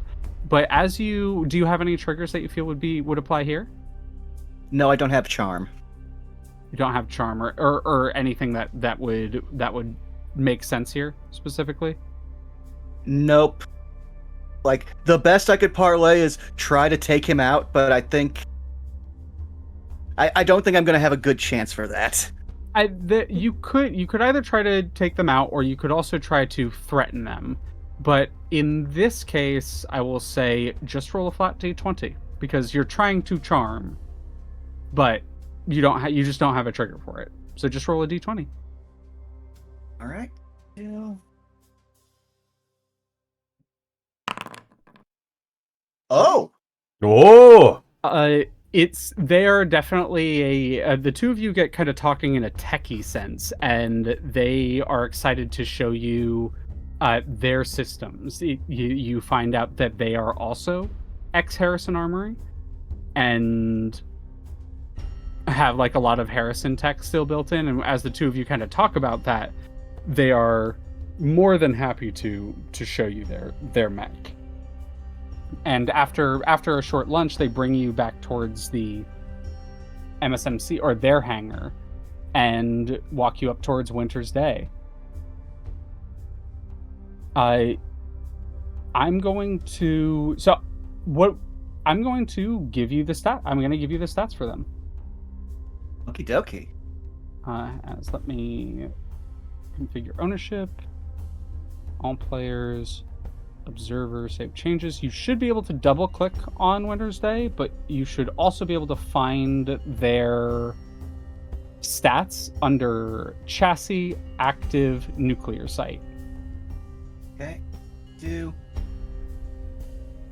Yep, I see it. MSMC, long walk on a Winter's Day.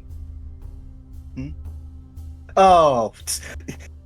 Odin's just gonna smack his head when he realizes what they did for their call sign mech name. Yep. I would say that he'd probably be like, well, X Harrison, how you doing on core temp? How's your reactor? And just kind of like wanting to get a look there, talking with basically the age-old Harrison question of how do you handle constant overheating? You find out that they have a lot of heat resistance, and they're actually a thermal focused mech. It is a variant on an old Genghis design that they use. They even show off their fancy ass cooling module that allows them, as long as they're standing still, to just vent heat. Ooh. Now, here's where I'd probably want to try to do a hack or fix to do what I was saying earlier, probably trying to sabotage a mech. Would I be able to parlay that into possibly, going over there, acting like I'm showing him some things, and possibly, again, slip a grenade into there for a chance whenever he tries to either overcharge or stabilize? Oh, the old Shady Sands shuffle. Shady Sands shuffle. Right. I think there's a chance for you to potentially try here. I'm going to have you... So, this is take someone out, but not in the traditional sense. So I will say you can either try to hack or fix or try to take someone out. Either would apply here.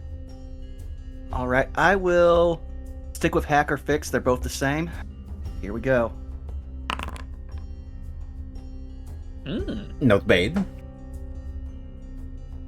Yeah. Hack or fix 13. It's a pass-fail system, so it's not like most everything is just DC 10 unless it is otherwise stated. So you do manage to slip in a grenade, and you can, I will say for this, you can destroy one of their systems. Okay, let me take a look at their system. You can't destroy their thermal lance, but you can destroy one of their systems. If you want, someone else can go read through there, and I'll let you know what I pick. Alrighty, you got it. And as we our last two, Asura Bear, who wants to go first?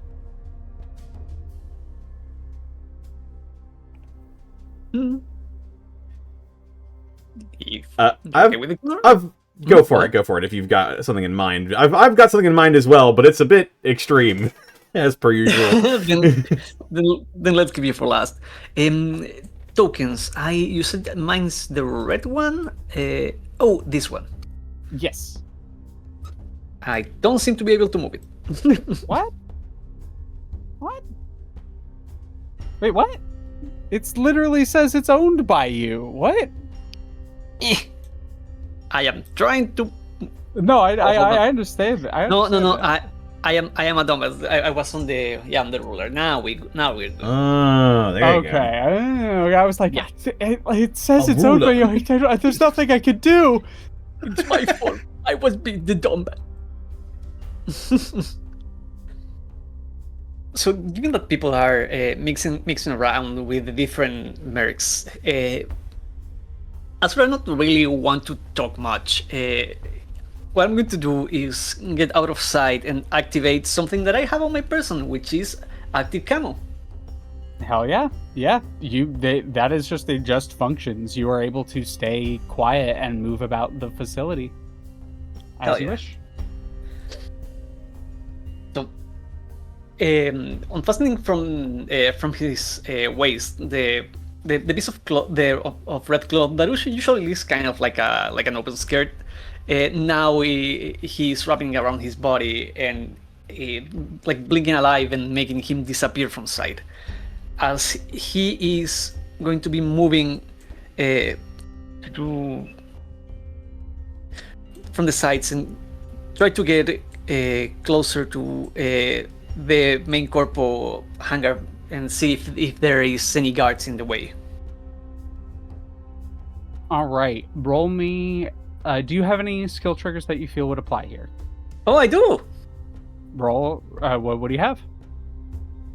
Do you think act unseen or unheard works? Yeah, I will say act unseen or unheard. That makes a lot of sense here. Because you are specific, and I'll say you even have an accuracy on it. Roll your accuracy, because you might crit. Ooh. Oh, hell yeah. Accuracy, that it's 1d6. For a total of 21. You are able to sneak up towards the corpo hangar. There aren't guards, but you do notice auto turrets, and you assume that is actually why you didn't approach closer when you were doing the tour, is you guess that the turrets read probably your pilot tag. Fortunately for you, they don't seem to account for active camo, and you are able to sneak up quietly and unheard as they just kind of rotate around, seemingly uninterested in you, at least for now. And as far as like human guards, nothing to be seen, right? Nothing to be seen as far as you can see. Can I try to see if I can get to a command center for the turrets? With act unseen or unheard, you are able to find. You actually go around the back end, and there's a door. And whether it's luck, whether it is happenstance, or whether it is just a failure on their part, the door happens to be unlocked. You slip your way in and make your way towards the auto turret like control room. And what do? Do I see anyone operating it or monitoring cameras? Roll spot. Alrighty. Go for spot. Oh. Oddly enough, Damn. Oddly enough, no. It seems like it has a room that's set up for someone to be able to do that in here, but no one currently is. Jumping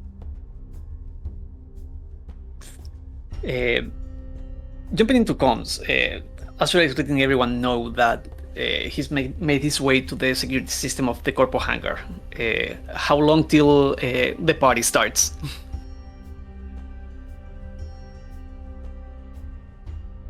I think party starts when shift changes. At this point, we're being a little loose and goose with time, so it's probably a few hours left. Awesome. Then what Asura is going to do is going to stay for now in the command center. If anyone tries to get in, he is going to jump on them like an ambush animal. So you don't actually see, you're kind of waiting in here for a while, and then you notice something. You notice that the screens start reacting as if someone is interacting with the systems. And you get the sense that someone is remotely controlling these systems.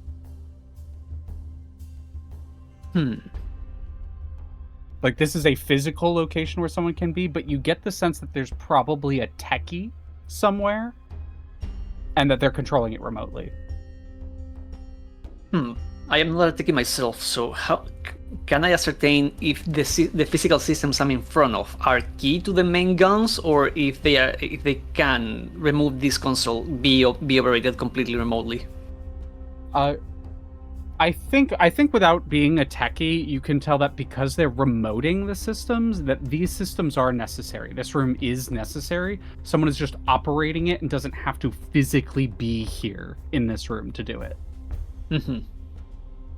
Then, well, I carry no explosive. I do keep like they see melee, which in this case is a sword. The moment explosions start, I am wrecking the console. Alrighty, so you're gonna wait in here and stand by and then do that the moment things start up? Yep. Okay, sounds good. In that case, moving to Bear. All right. So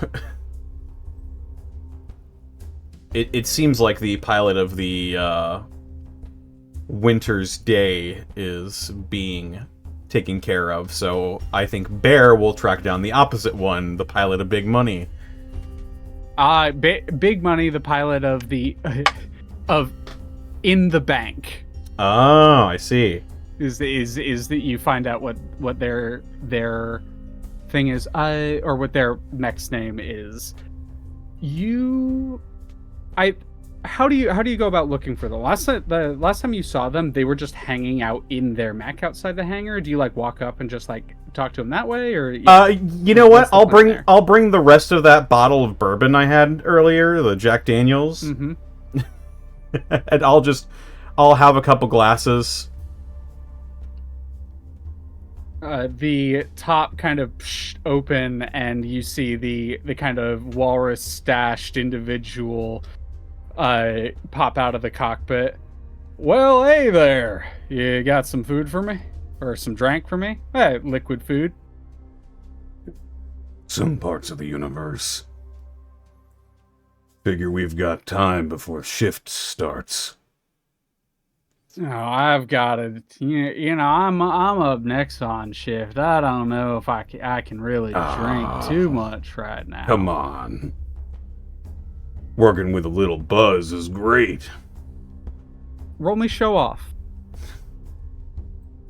I do have show off, as a matter of fact, so I will. Skadoosh. That's a 19. That's a 19. Kind of ho-hums a little bit and is like, oh, well, if you're insisting, you know, it'd be rude, the old MSMC welcome. Yeah, come on. And he starts pouring him a glass. The guy lifts out of his hangar and kind of slides down, pats the mech on the way down.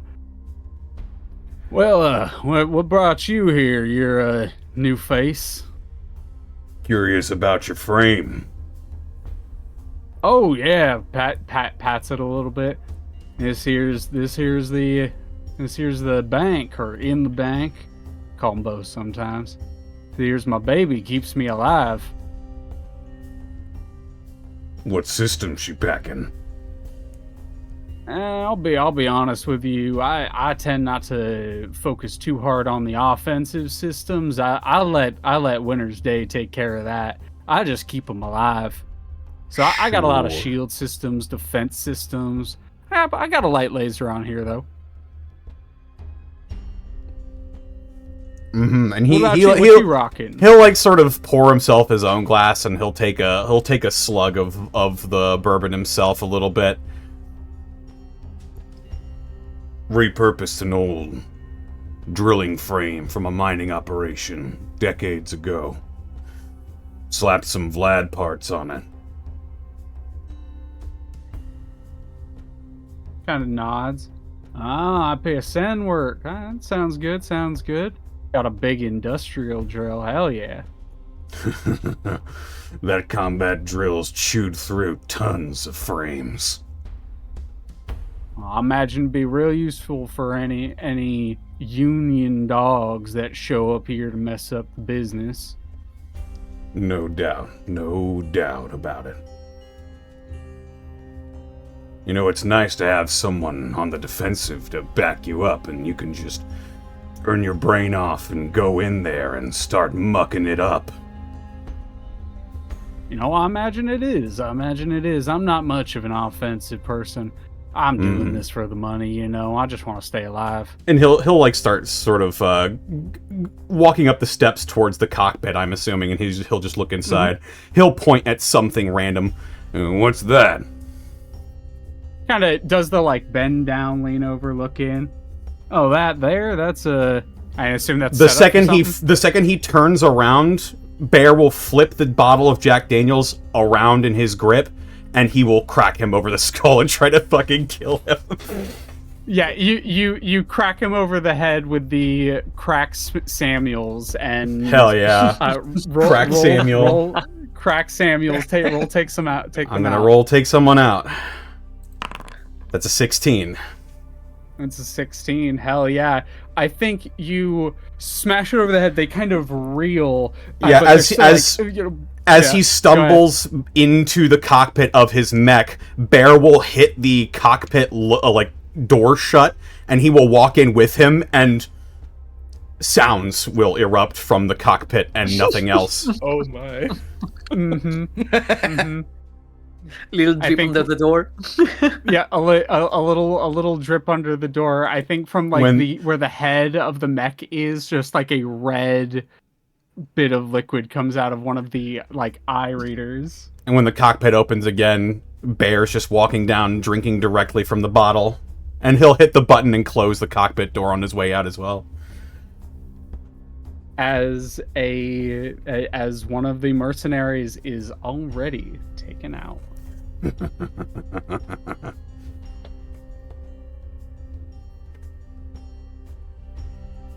Knowing. Also, Leah, you go ahead.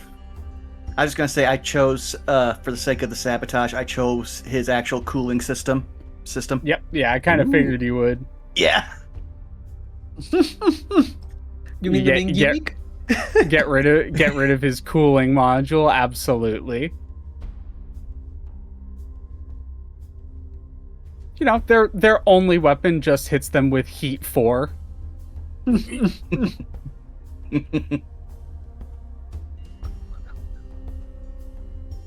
Hell yeah.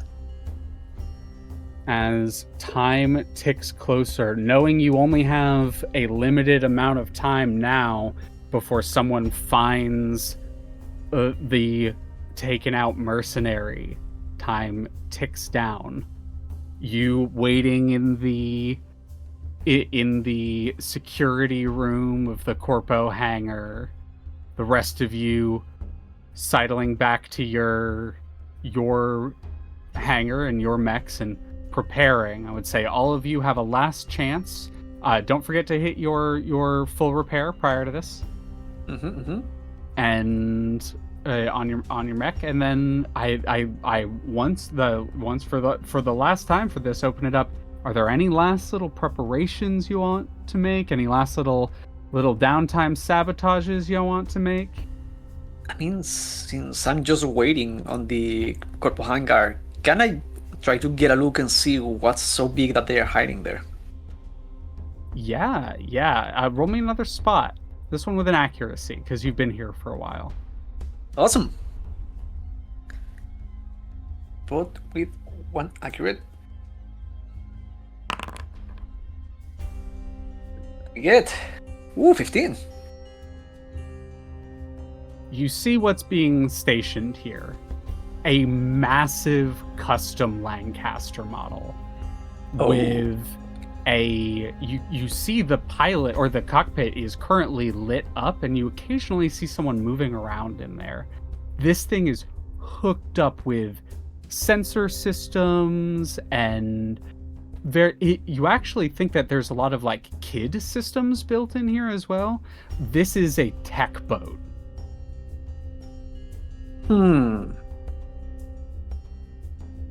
Your brain starts to put together remote control, tech boat, mech in the same building, as you slowly begin to understand that the control center for this is not necessarily the room you're in, but is this person's mech.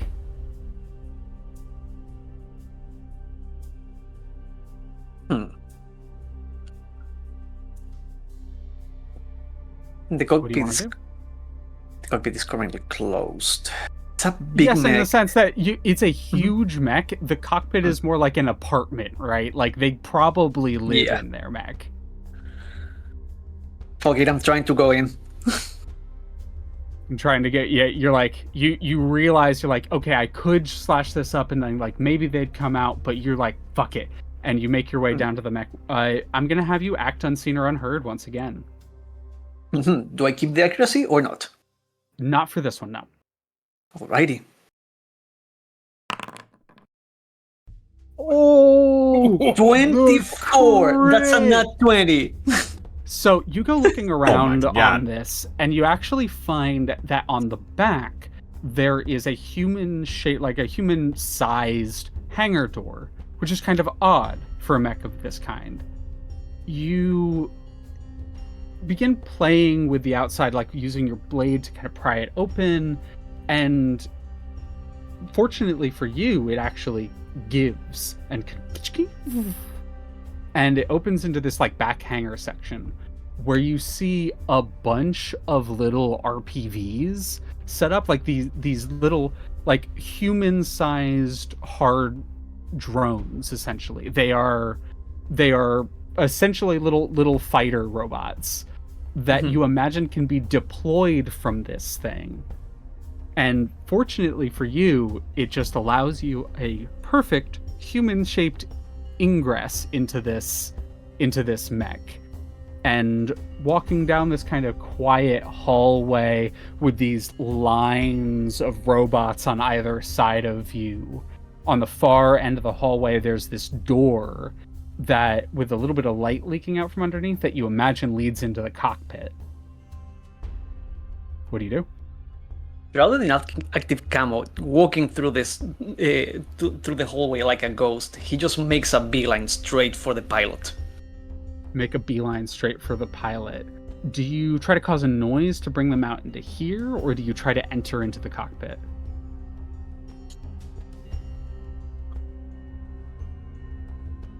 He gets right through to the door. Quietly, he tried to see if it's unlocked at all. With a nat 20, unlocked.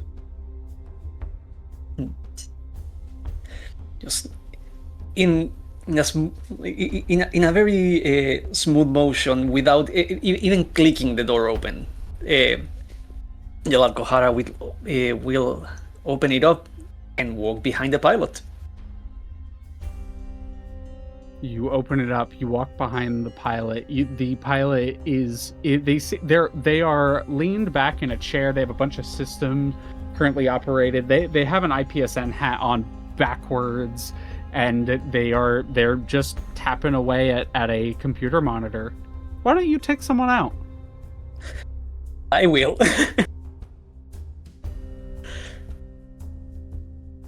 Let's go for it. 14. What does this look like as you eliminate the Lancaster pilot? Walking with the short blade on his right hand, he just gets behind him, leans forward, in whispering in his ear, "Sleep," and he slices his throat. As blood kind of pours down their chest, and it is mere moments they kind of reach up toward. They're reaching towards like a button on the console, like very desperately trying to stab at it before the hand just kind of goes limp before they can reach it. He will clean the side of the blade on the pilot's clothes. She did. And do I have any way to just turn this thing on with his foot on the on the pedal?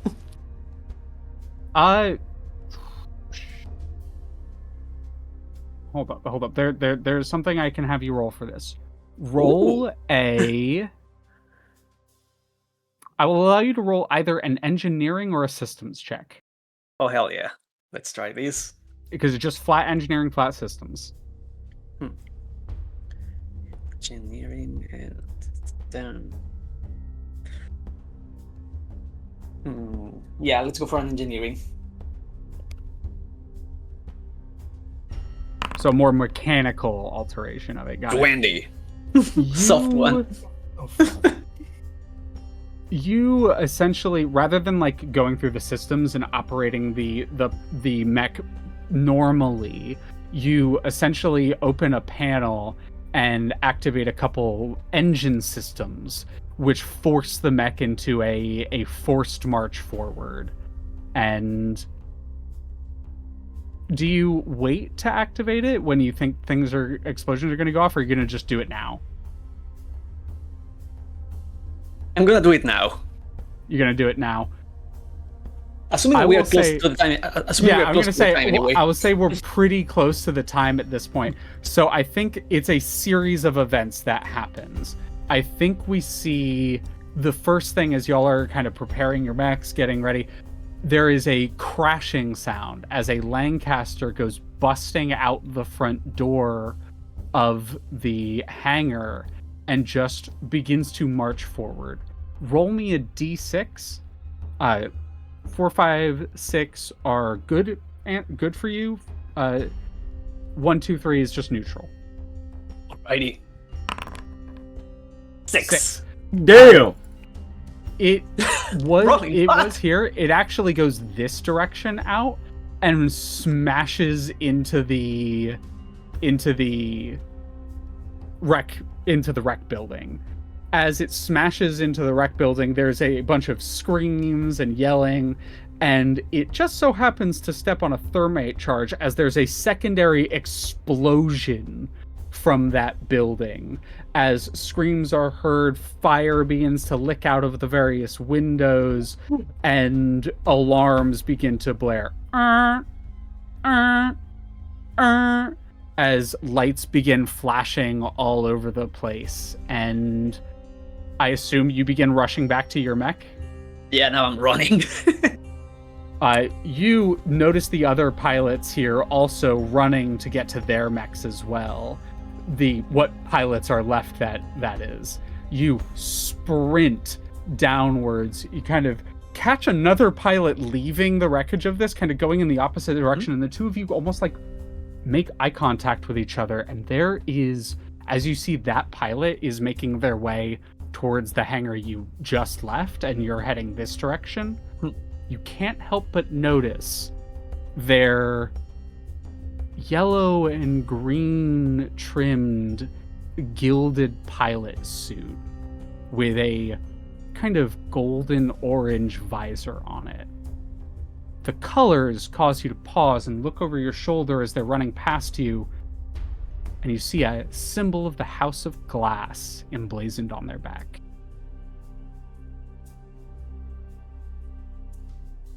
Hands tighten into a fist as he is fighting for a moment the urge to follow this person. But given that everything is unfolding, he has to get himself into position and rushes back to the Urumi. You grit your teeth, flex your fist, and rush back to the Urumi. As you're rushing past this building, you notice that the Winter's Day is just beginning to light up as... However, they kind of turn to face the other mech, and this mech, the mech that was here, this one, does not light up. And I'm going to leave the mech there, but I'm going to get rid of their light. Mm-hmm. As it does not light up and does not kick on. The mech Mountain Mama, or Mama in the mountain, I should say, is the mountain is the mech, will activate on the second round because there was a shift change, and they begin to move forward here. You manage to get into your mech right as everyone, all of the organization, the facility units are also getting in theirs, and as the Lancers suit up, gonna have once again all of you describe what it looks like getting in your mech and starting it up. We'll start with Bear. Why don't you go first? Bear, taking another swig with his now bloody hands from the bottle of cracked Samuel,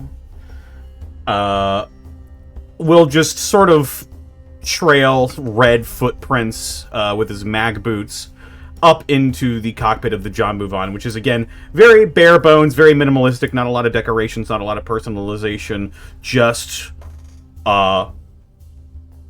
wrought steel. And he sits down and he clasps that bear-shaped helmet made of scrap metal over his face, and all of the UIs and visors start going on, and the cockpit door closes, and wicked-sounding series of hisses will mark the activation of the Jambuvon, which groans with a metallic horn. that sounds almost like the roar of a bear. As the Jambouvan kicks on behind it, the Gungnir, if you'd like to describe it starting up and what your cockpit looks like and you getting into it. All right. Well, having successfully set his plan in motion, Odin will light a cigarette, then hold up one of his magnetic clamps and just tap his data plane and go, "Mimir, time to go loud." At which point he just holds the mag clamp up, and his NHP inside his mech will reach out, put the palm of his hand to the mag clamp, lift him up, and drop him into his cockpit down a cargo netting ramp into his chair, and then just allow his implants along the back of his arms to sync up with the chair as it starts cycling on. The lights from the tachyon shielding projectors and the feed that leads into your cyclone pulse cannon kick on, that kind of bluish light beginning to flow through it. The Gungnir activates. What about the Sunset Quake? So, Stalker walks up the catwalk towards where it leads toward the cockpit is. It's the sort of extended chest sort of slides open, much like a fighter pilot cockpit, and he hops in. Sitting down in the seat, which is currently upright, there are two massive, like, old-style analog computers, and he starts rapidly tapping on them, and on screen, two chambers start filling and spinning on screen as he does. And then once he's done, they slide to the side, and you see this, what was at one point a very bare, empty cockpit. A thing comes up. He takes his pistol out and inserts it in and almost turns it like a key. And I love that. And then from the sides, you see these large, round things come rolling in, and the seat reclines backwards as he grabs the two control sticks that are very clearly separated into multiple parts and winds them down beside him. And then the screens flicker on, and like the everything comes down. Ammo readouts start rolling out. Little targeting computers. Oh yeah, the cockpit slides closed. He presses a couple more switches, and you hear like the sounds of booster, like a jump system activate underneath the cloak, and a billow of wind casts out and makes the cloak look like it's caught in the wind constantly. And then the red mono eye comes on and quickly scans the room. You quickly scan the room, and one of your targeting reticles activates on a moving small size 1/2 target as the door bursts open and Asura rushes up to the Irumi, if you'd like to describe getting in your mech. Mm-hmm. Well, like the usual style, when we have the time to just like walk in, Asura is running and he screams as high as he can, "They are awakened!" And you see what looks to be a gray basic unpainted Everest starts shimmering and rippling as it suddenly bursts open on the side, as if it were made of 1,000 small insects, and Asura just jumps inside. The nanites collapsing back into themselves and they start bubbling and growing as it grows darker, and spots start to grow brighter and brighter, and out of nowhere it bursts into a giant, just massive dark teal demon with billowing clouds of orange and magenta flames. A fire whip made out of nanites just manifests into its hand as the Urumi roars alive. As the Irumi roars alive, all of the mechs now active. Lancers, as usual, you go first.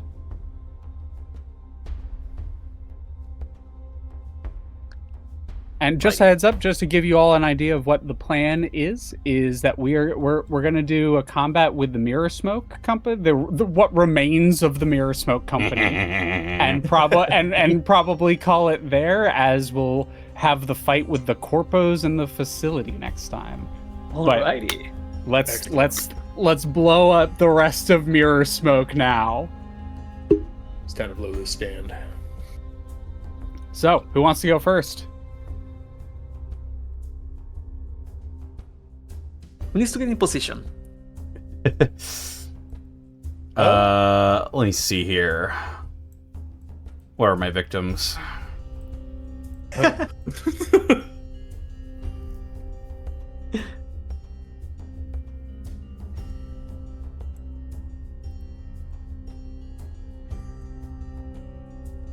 Oh,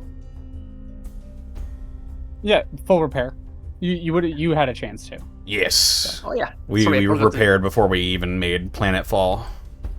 Yeah, I forgot to do that. Sorry. No worries. I just hovered over and saw that it wasn't, so I just did it real quick. No worries. All right. It really is just these two. Oops. Indeed, we Hey, they're a nasty trio. You know, we said that we weren't good at subterfuge, but I think we got a pretty good head start with what we did here. Great, y'all did great. This was Magnificent. awesome. Damn. Yeah, I need to get in close to do what I need to do, so probably not me for the opening salvo. I can though, I guess, if I want to. I mean, I could get out and start doing my thing and see how they react, but I'm also Hell yeah. the tankiest thing around. Yeah, why don't you start us off? I believe in you. All right. Yeah, Okay. Stalker, since you haven't gotten a chance to do mech shit on the channel before, go ahead. Let me Okay, do well- some measurements. I gotta see what I can do here. All right. So I will say, while you're in this, the front doors, like this section right here, is just kind of like a front garage door, so you can see out that. But Yeah. So that is fine. Okay. So the first thing they do is immediately they overcharge. All right. Mhm. Out the gate. Let's go. Yep, I overcharge right away. So I'm gonna roll that, right? And then they're going to move. So, you know, I'm gonna do the boost first for style points, right?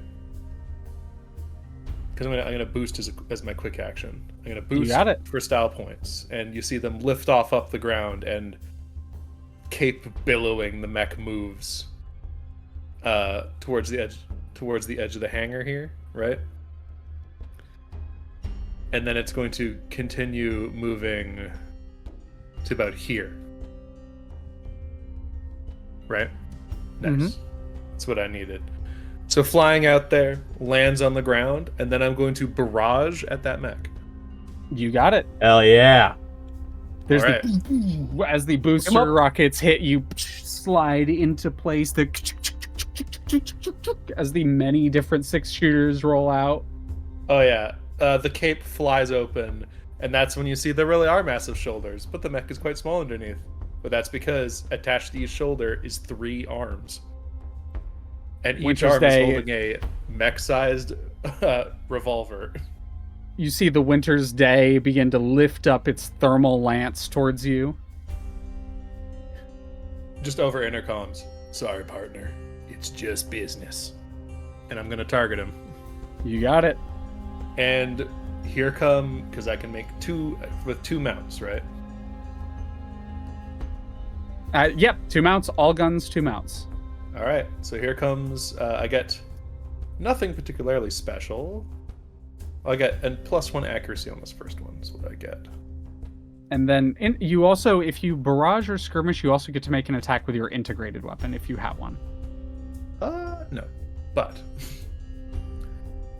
so roll this. This gets +1 accuracy. Well, Woo! Beautiful. God damn! Kaboom! all right.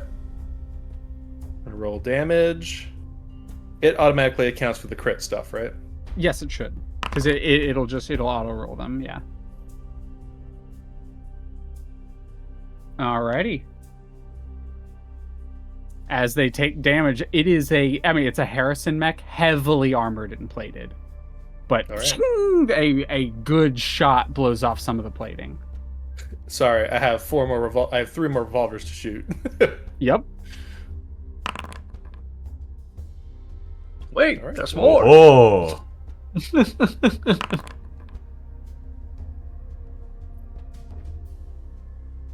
Ooh, that time you nail the plating, but ching, just deflects off of it. Oh, damn. And another crit! Hey!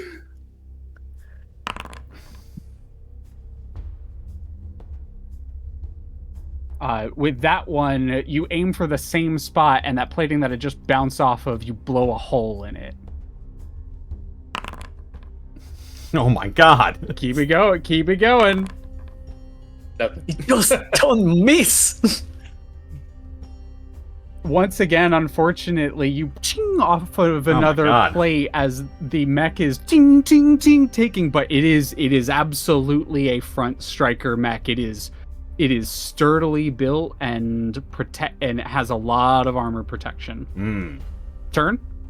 Oh yeah, that's the end of my turn. Movements are in fact done, and I came out firing. Well, Hell yeah. as a reaction to that, actually no, not as a reaction to that. They're gonna do that. They're gonna hold on to that one, but they are going to. Yeah, they're going to move actually up to you. Actually, they're going to move to here. They move vaguely towards you, and they pull out their thermal lance and kind of overcomes in response to you. Then I'm sure you won't mind me replying in kind. And target you with theirs. Babooey thermal lance. That's a miss. Oh. Self hit. So self heat. You see them self heat, and they go, ugh, and they go to hit a cooling vent, and you hear a as the cooling vent doesn't work, and you can only imagine their response inside. That is that turn. They are then going to. This is a bit more of a creative thing that they would do, but they absolutely would. They're going to use their melt ability. Oh. And I'm just gonna. I'm not targeting anyone. I'm just gonna. Oh, attack God. DC 10. Okay. They thermal lance towards you, and you dodge out of the way. But then they kind of charge it back up and angle it, and the thermal lance actually hits the building. And I'm gonna need Bear, Arumi, and I'm gonna need the Bear, the Arumi, and the Gungnir to make hull checks. Yikes. As a building literally collapses around, like a molten hot building collapses around you. Oh. That's a 14. 14. I would like to use. That's a I'd 20. like to use my Go for I it. would like to use my Enlightenment class NHP to re-roll that. Ooh. You roll? Did you? Oh, you rolled the 3. Got it. Yeah. Yeah. Go ahead. Yeah. Do. Not much better. Oh, a 9. It is so close to succeeding. All of you will get a choice. Though you will your choice will be worse. For those of you that succeeded, you may move yourself outside of the building, which is now considered difficult terrain. So, like, you can literally move yourself outside of the building, anywhere, like, directly outside of it. So you may do that, and you may take either. I'll get those. You may take either 3 energy damage or 1 burn. Do we move up to our speed out of the building, or just directly out? Just directly out. Okay. I will move directly out of the building. Mm-hmm. Serves me very well for my purposes. For you, Gungnir, or Odin in the Gungnir, you don't get to move. You are in difficult terrain, and you might either take 2 burn or 5 energy damage. I'll take the 5 energy. You got it? After y'all apply that, that is the end of the Winter Days turn, and it is now Lancers. You said it was a 3 AP or 1 hit? Yep, no, not 3 AP, 3 energy or 1 heat. Yeah, I'm taking the damage. Yeah, go ahead. I will also take the damage. Yeah. Ain't no thing. Mm-hmm. Energy ignores armor, correct? Correct. And as you went first, Sunset. Oh, sorry. Energy armor still applies to energy damage. It's not AP, so armor still applies. Oh. And and for you, Stalker in the Sunset Quake, you decide who goes next. So who goes next? Correct. Energy does not ignore armor. Right on. Let's get Vaughn out of the hangar. Vaughn, All you're right. up. Well then, I won't get much out of the hangar because it's difficult terrain and I am a size 2, so I have 1 movement. Okay. As you end your turn there, you do take 1 heat. Or when you end your turn there, you would take 1 heat. Okay, I will keep that in mind, but I still have several things because unfortunately I am a multi-step person for my mech. So starting up protocol, steady aim. You got it? Then for the sake of having this up, quick action. I'll cycle up my shields for my Diluvian Arc thanks to my Noah class in HP. Alrighty. Then last thing, he'll raise up and steady his Cyclone Pulse Cannon as to do covering fire. And I should just be able to mark the Mama for when she starts her movement. Alrighty. And that will end my turn. You said how much heat I will take? You take 1 heat at the end of your turn while in that area. All right. They're not locked on. They are impaired.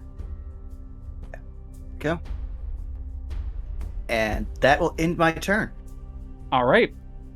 Speaking of the mountain's turn, Mama in the mountain. Mountain Mama. She moves out.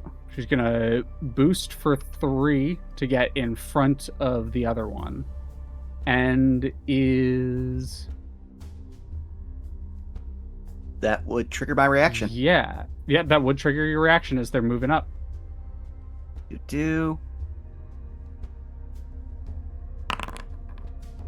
Oh! That hits. Force. Fuck. Half of 16. Oh my god. Holy shit. Oh. A huge blast rails into the large mech that begins to approach. It blows off a chunk of its plating, but it is sturdier than you would perhaps have liked. As it moves up, it then would... It uses a charge of its mobile printer and kind of is facing towards you as it does that, and it is going to place... right, where I don't. Yeah, there it is. I'm gonna put down. It just says Jericho deployable cover, but it is its barricade that it puts up. It's a size 2 cube. Let me identity appearance. Doot.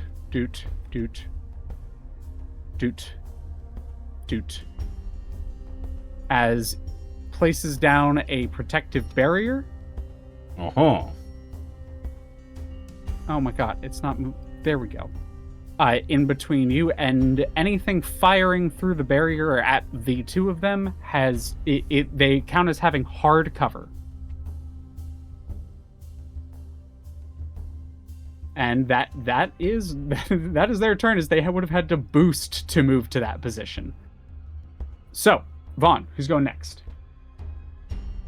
I will. Let's see here. I was originally going to do a different plan, but now Mama's here. I will say, let's have the Jambuvan go, since they are the melee. Ready to kill. Alrighty. I, first and foremost, am going to boost. Or not boost, I'm going to overcharge. I am overcharging. And I'm not going to fire through the barrier. I'm in fact going to walk right up to the Mountain Mama. And I will use a quick action to use my Impaler nail gun. Oh, yeah? On the Mountain Mama.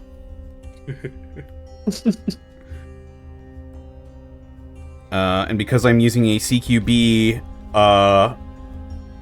weapon within 3 range of my target, I will have accuracy on this. Absolutely. And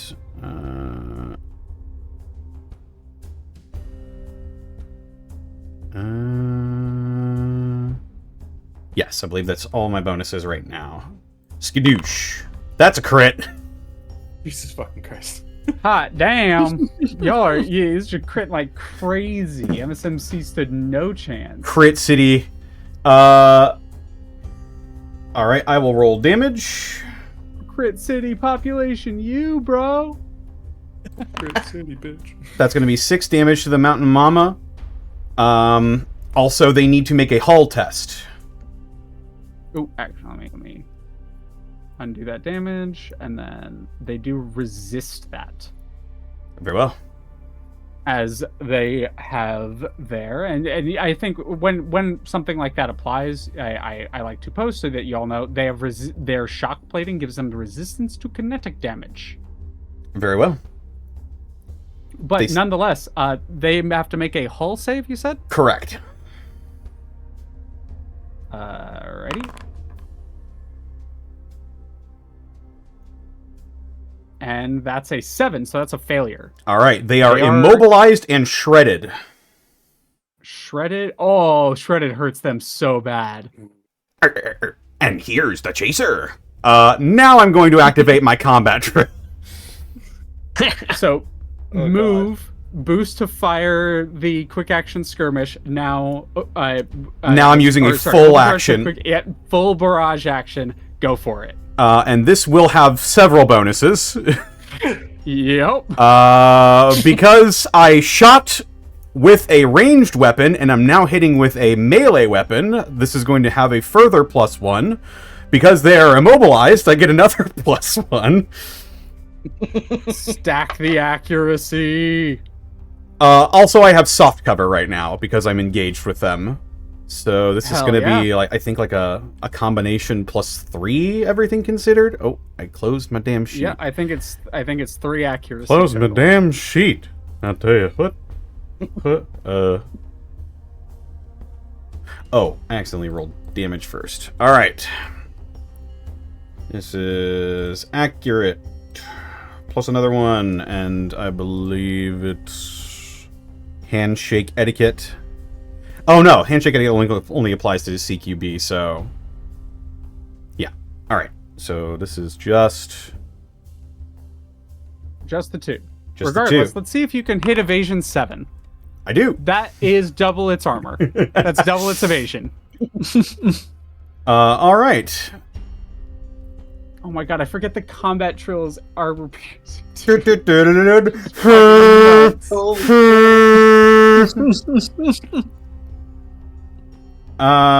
damage. Roll damage. That's going to be a combined 21 damage. 21 total damage. You got there you go. Taking structure damage. Goodbye. Oh, I'm just Mountain Mama, take me home.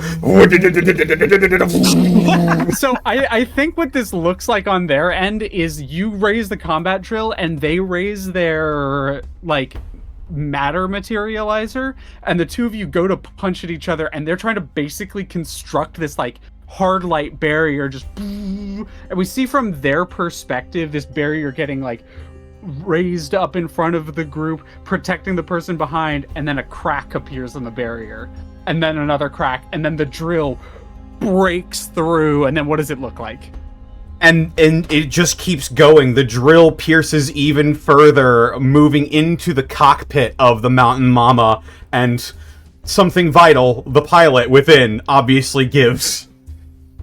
And once he pulls the drill bit back out, covered in viscera and oil, the signature sound of the Jambuvan laughing in satisfaction.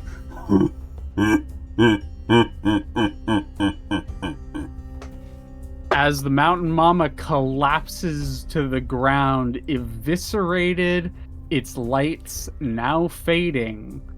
They are taken care of. Take that, violent mercenaries. We're the violent mercenaries. I'm taking your job. We're violence with a purpose, though. They're violence for that is my whole turn. Big difference doing violence on corpos versus doing violence for corpos. That's true. That is your turn, Urumi. Alrighty. 3 movement, so I get to run past the Jambuvan. The Urumi itself, you see as it reshapes itself just to move almost past, like through you. Moving with a purpose, like a cloud of living fire. And I am at a distance of 3, which is my threat range for my nano whip. And because of Skirmisher, that allows me to move 2 more spaces to get right in front of it. So first of all, open sheet.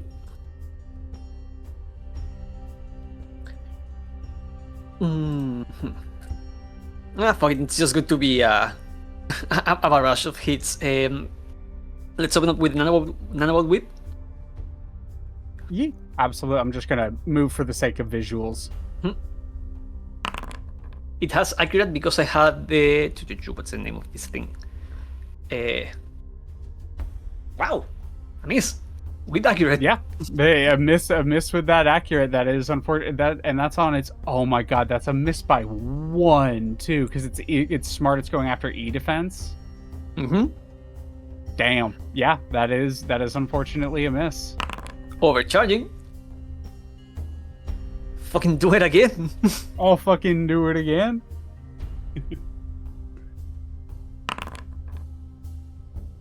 That hits. Roll damage. Hold on, it's a smart weapon. What is what's his E defense? It auto applies. Its E defense is 8. Okay. Smart auto applies with attacks. Awesome, thank you. Rolling damage. No worries. 7 damage. They are going to... So they just managed to live. Just barely. Literally 1 HP. And they're going to use their last word. Oh. Mercenaries reduced to less than half their total HP. Characters in Burst 1 must pass an agility save or take 2 kinetic damage or become jammed. So I need you to roll me a agility save, Urumi. Let's go for it. That's a 10. That's a 10. That is... Where's this thing save? Save 12. That is a failure. So you take 2 kinetic damage, and you become jammed. And they move their speed in any direction. It ignores engagement and does not provoke reactions. As they back away from you with that one. And as they're backing away, the last word that they kind of let out, they hit an emergency vent, which... It doesn't vent their heat, but it sends what heat it is venting, like what steam that is being built up, kind of out in an area around, and it kind of burns and sizzles at the mech. And in that smoke cloud, they back away, and Their last word would just be what would they say? Merc for life, not going down without a fight. And that is their turn, or that is their reaction. Just because I still have a half action left. Where do we have it? The room is still with a roar bursting out, a cloud of nanites around them. All right, you got it. In that That's case, we get to the top of the round, and Lancers, who's going first? Oh yeah, also I heal. Yep, and you heal. Nanomachine, son. Son. Nanomachines, son. Bailers are crazy. I'm back to Killers are full. nuts. Gonna say if anyone can kill him like instantly, I'd say they should go first. Otherwise, I have a bunch of like just minutia I've got to do for my like reset up, so I can knock that out of the way if we want. I either have 2 more revolvers to fire, or I can, or I have a. My set my ready. apologies. It's this is how I've decided to do this to move quicker. Citric, who's going first? Top of the round. Oh, okay. Because you were last to act last turn. Yeah. Let's keep the turn going, the order going, and Gaius.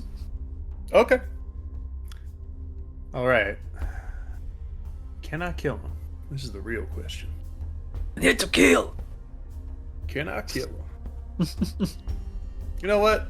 Maybe I can kill him. Let's do some setup, and then you guys can see the special for next game if it had the special. All right. So, start a turn. I overcharge.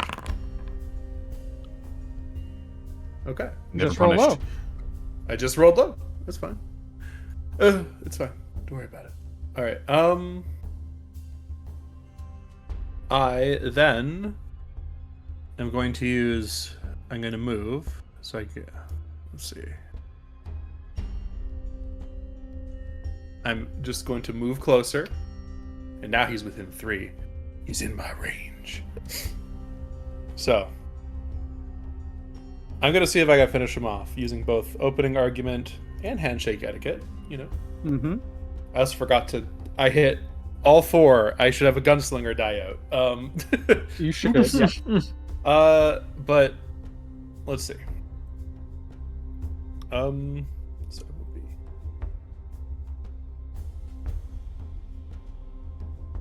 All right. So I should have 2 left on that die because all 4 did hit, regardless if they did damage or not. So I'm at 2. All right. I'm going to skirmish, and I'm going to fire my last 2 revolvers. You got it. Roll damage or roll attacks. All right. So this one will have +2 accuracy because of my 2 things. So Yeet. +1, so 2.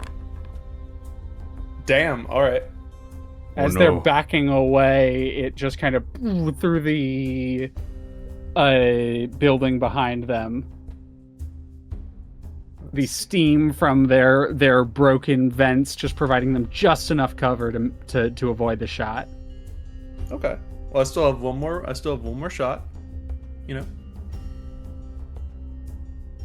And this will just be with 1 Nope, that's the wrong button. This will just be with 1 accuracy.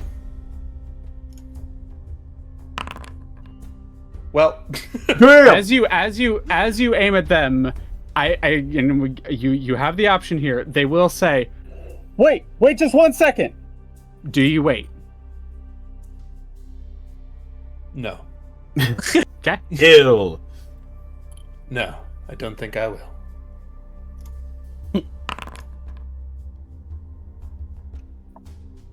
As you saw them, you actually see the cockpit lights beginning to light up. They were probably going for their cockpit eject. They were probably trying to activate that before you shot the mech. And that's what they called out for. As you see it beginning to like steam out as the cockpit is like starting to unlatch, and you level the gun at the cockpit and blow straight through it. For added nastiness, I put the gun down on top of it. I'm just like, no. I'm not close enough. But discarding your revolvers like go Reaper. Down. Oh. The light from that mercenary's mech slowly fading as it sparks from the shots. And as the alarms on the facility blare, you see the various corpo and facility mechs prepping themselves for your assault. That's where we're going to pick up next time. All right, bring it on, fuckers. Oh, all right. Good show, everybody. Good job. We'll finish off this facility next time.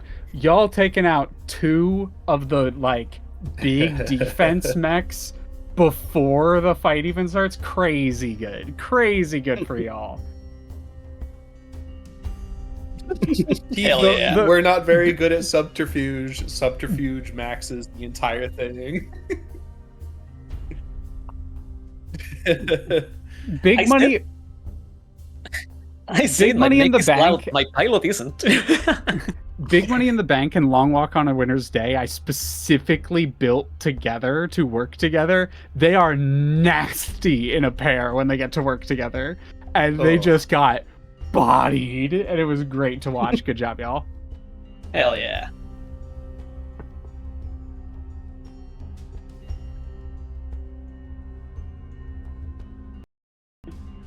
Audio Jungle. Audio Jungle. Audio Jungle. Audio Jungle. All right, there we go. I think they can hear me now. Well, it was Peem. I agree, it was Peem. Hell yeah. But yes, thank you all so much for stopping by for this second in a series of 3. I guess a 3-shot for Lancer. Thank you so much for stopping by. Hope you enjoyed. And let's go ahead and go around the horn and de-introduce our players and such. Starting with... gotta click back into the Discord so I can see. Let's start with BurnoutVaughan. Yeah, hi. I'm BurnoutVaughan. You can find me over on Twitch and Blue Sky at BurnoutVaughan and over on Patreon BurnoutSpar. Tomorrow you can find me and my friends from our Strixhaven game playing some Baldur's Gate as we do an in-character playthrough of all of our students. You know, making our way through the world, you know, dealing with parasites, the usual. And then on Sunday, since we don't have our usual Domains of Dread game, Leah will be taking us through another of our sessions for Threadbare Suits, where we have our first big villain fight. So if you want to see some superhero nonsense on Sunday, come check us out. But that's all I've got on the docket for right now. Who wants to go next? Oh, let's bring it on over to Gaius. Where can they find you and what are you up to? Well, my name is Gaius. You can find me anywhere online as GaiusGhostpaws, both on Blue Sky and on Twitch. I usually stream at least 3 times a week, or try to. And tomorrow at 12 p.m. PST, I will be playing Fatal Frame 2 Remake on stream. Oh yeah. Right on. After that, we've got CitricKing. Hello, I'm Citric. You can find me pretty much everywhere as CitricKing. Everywhere being mainly Blue Sky and then everywhere else. Kinda busy at the moment, as per usual, as per always. But if you've been keeping up with Fool's Guild over at the Unexpectables, I am the one doing a lot of the artwork for that. So yeah, that's on my plate. Other than that, you can find me here every Friday. So that's what I'm going on. Going on. Words. Help. I hear you. They are hard. Indeed. And we couldn't have done this without our GM for the evening, aMusingThalia. Hi, I'm Leah. I am aMusingThalia on various social medias. I stream TTRPGs as well as random video games when I'm feeling like it. Mech shit is my jam. I also love superhero stuff, so Thank you for thank you to my players all for being here today and for playing on some Lancer with me. And thank you to anyone who listens to this for spending your time with us and hanging out. I appreciate you. I also want to thank everyone for bearing with me while I struggled through a headache today. It was but that's really it for me. I do things on my channel and you can find it. But I am here only by the good grace and kindness of our host, the one, the only, DistortionDevil, and his various sponsors, which includes you. Hey, that's me. You already know what's going on. You're on the channel right now, and if you weren't watching this live on twitch.tv/DistortionDevil, then you're probably watching this on youtube.com/DevilsAndDiceRolls or patreon.com/DevilsAndDiceRolls if you feel like supporting monetarily what it is that we do here. That is these little campaigns as well as video essay content, some of which will be sort of coming out in the form of a short fairly soon here. It's a short about the peasant railgun. And if you've never heard about that, you're in for an intriguing surprise, to say the less.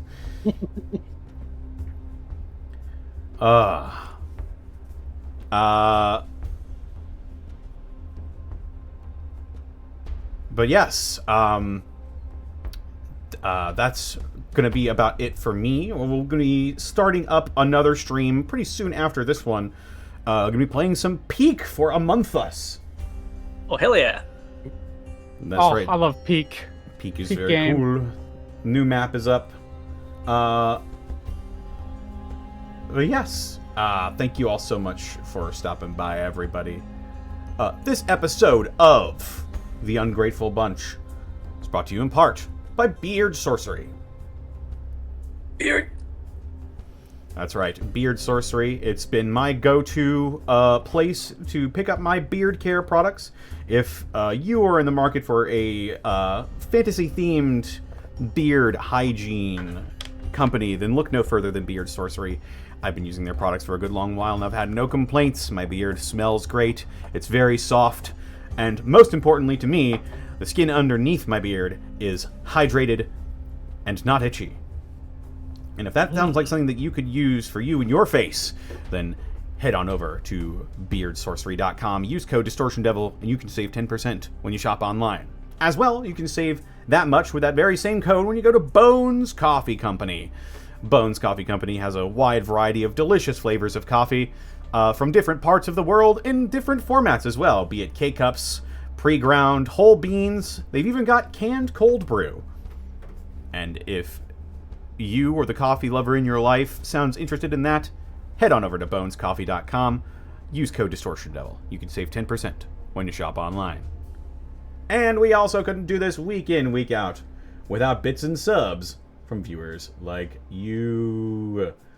Bits and subs from people such as Edward Bosco, rating with a party of 38. As well as Enhir Yarin and Sparrow71. Thank you for the follows. Welcome. Welcome indeed. And with that, we're going to take that raid and we are going to go ahead and raid someone ourselves, even though we'll probably be back on here in a little bit. Oh god, I just launched Vignon. Oh, get out of here. I haven't taught you how to use that yet. Wait. Yes, let's see where we can take this party towards a raid.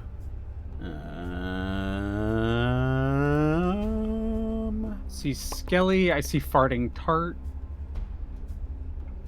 We can raid Skelly. Let's go ahead and raid Skeletalpha. Doing some Slay the Spire. And I believe slayed that spire, smile. Oh, yes. May I suggest we say nail gun? Nail gun! Nail gun. Nail gun will be our raid message. Well, thank you so much for stopping by, everybody. We'll be back here in probably about 30 minutes. But Hell yeah. for now, take care, rest well, and have a good bye. Yeah. Bye-bye now. Bye. Bye. Bye, everybody. Get out of here. I want to see you around again. Don't come around here no more, except for next week when you can come around here. Yeah, no, this come time. back next week. Yeah, please come here. Okay, bye. Please come back.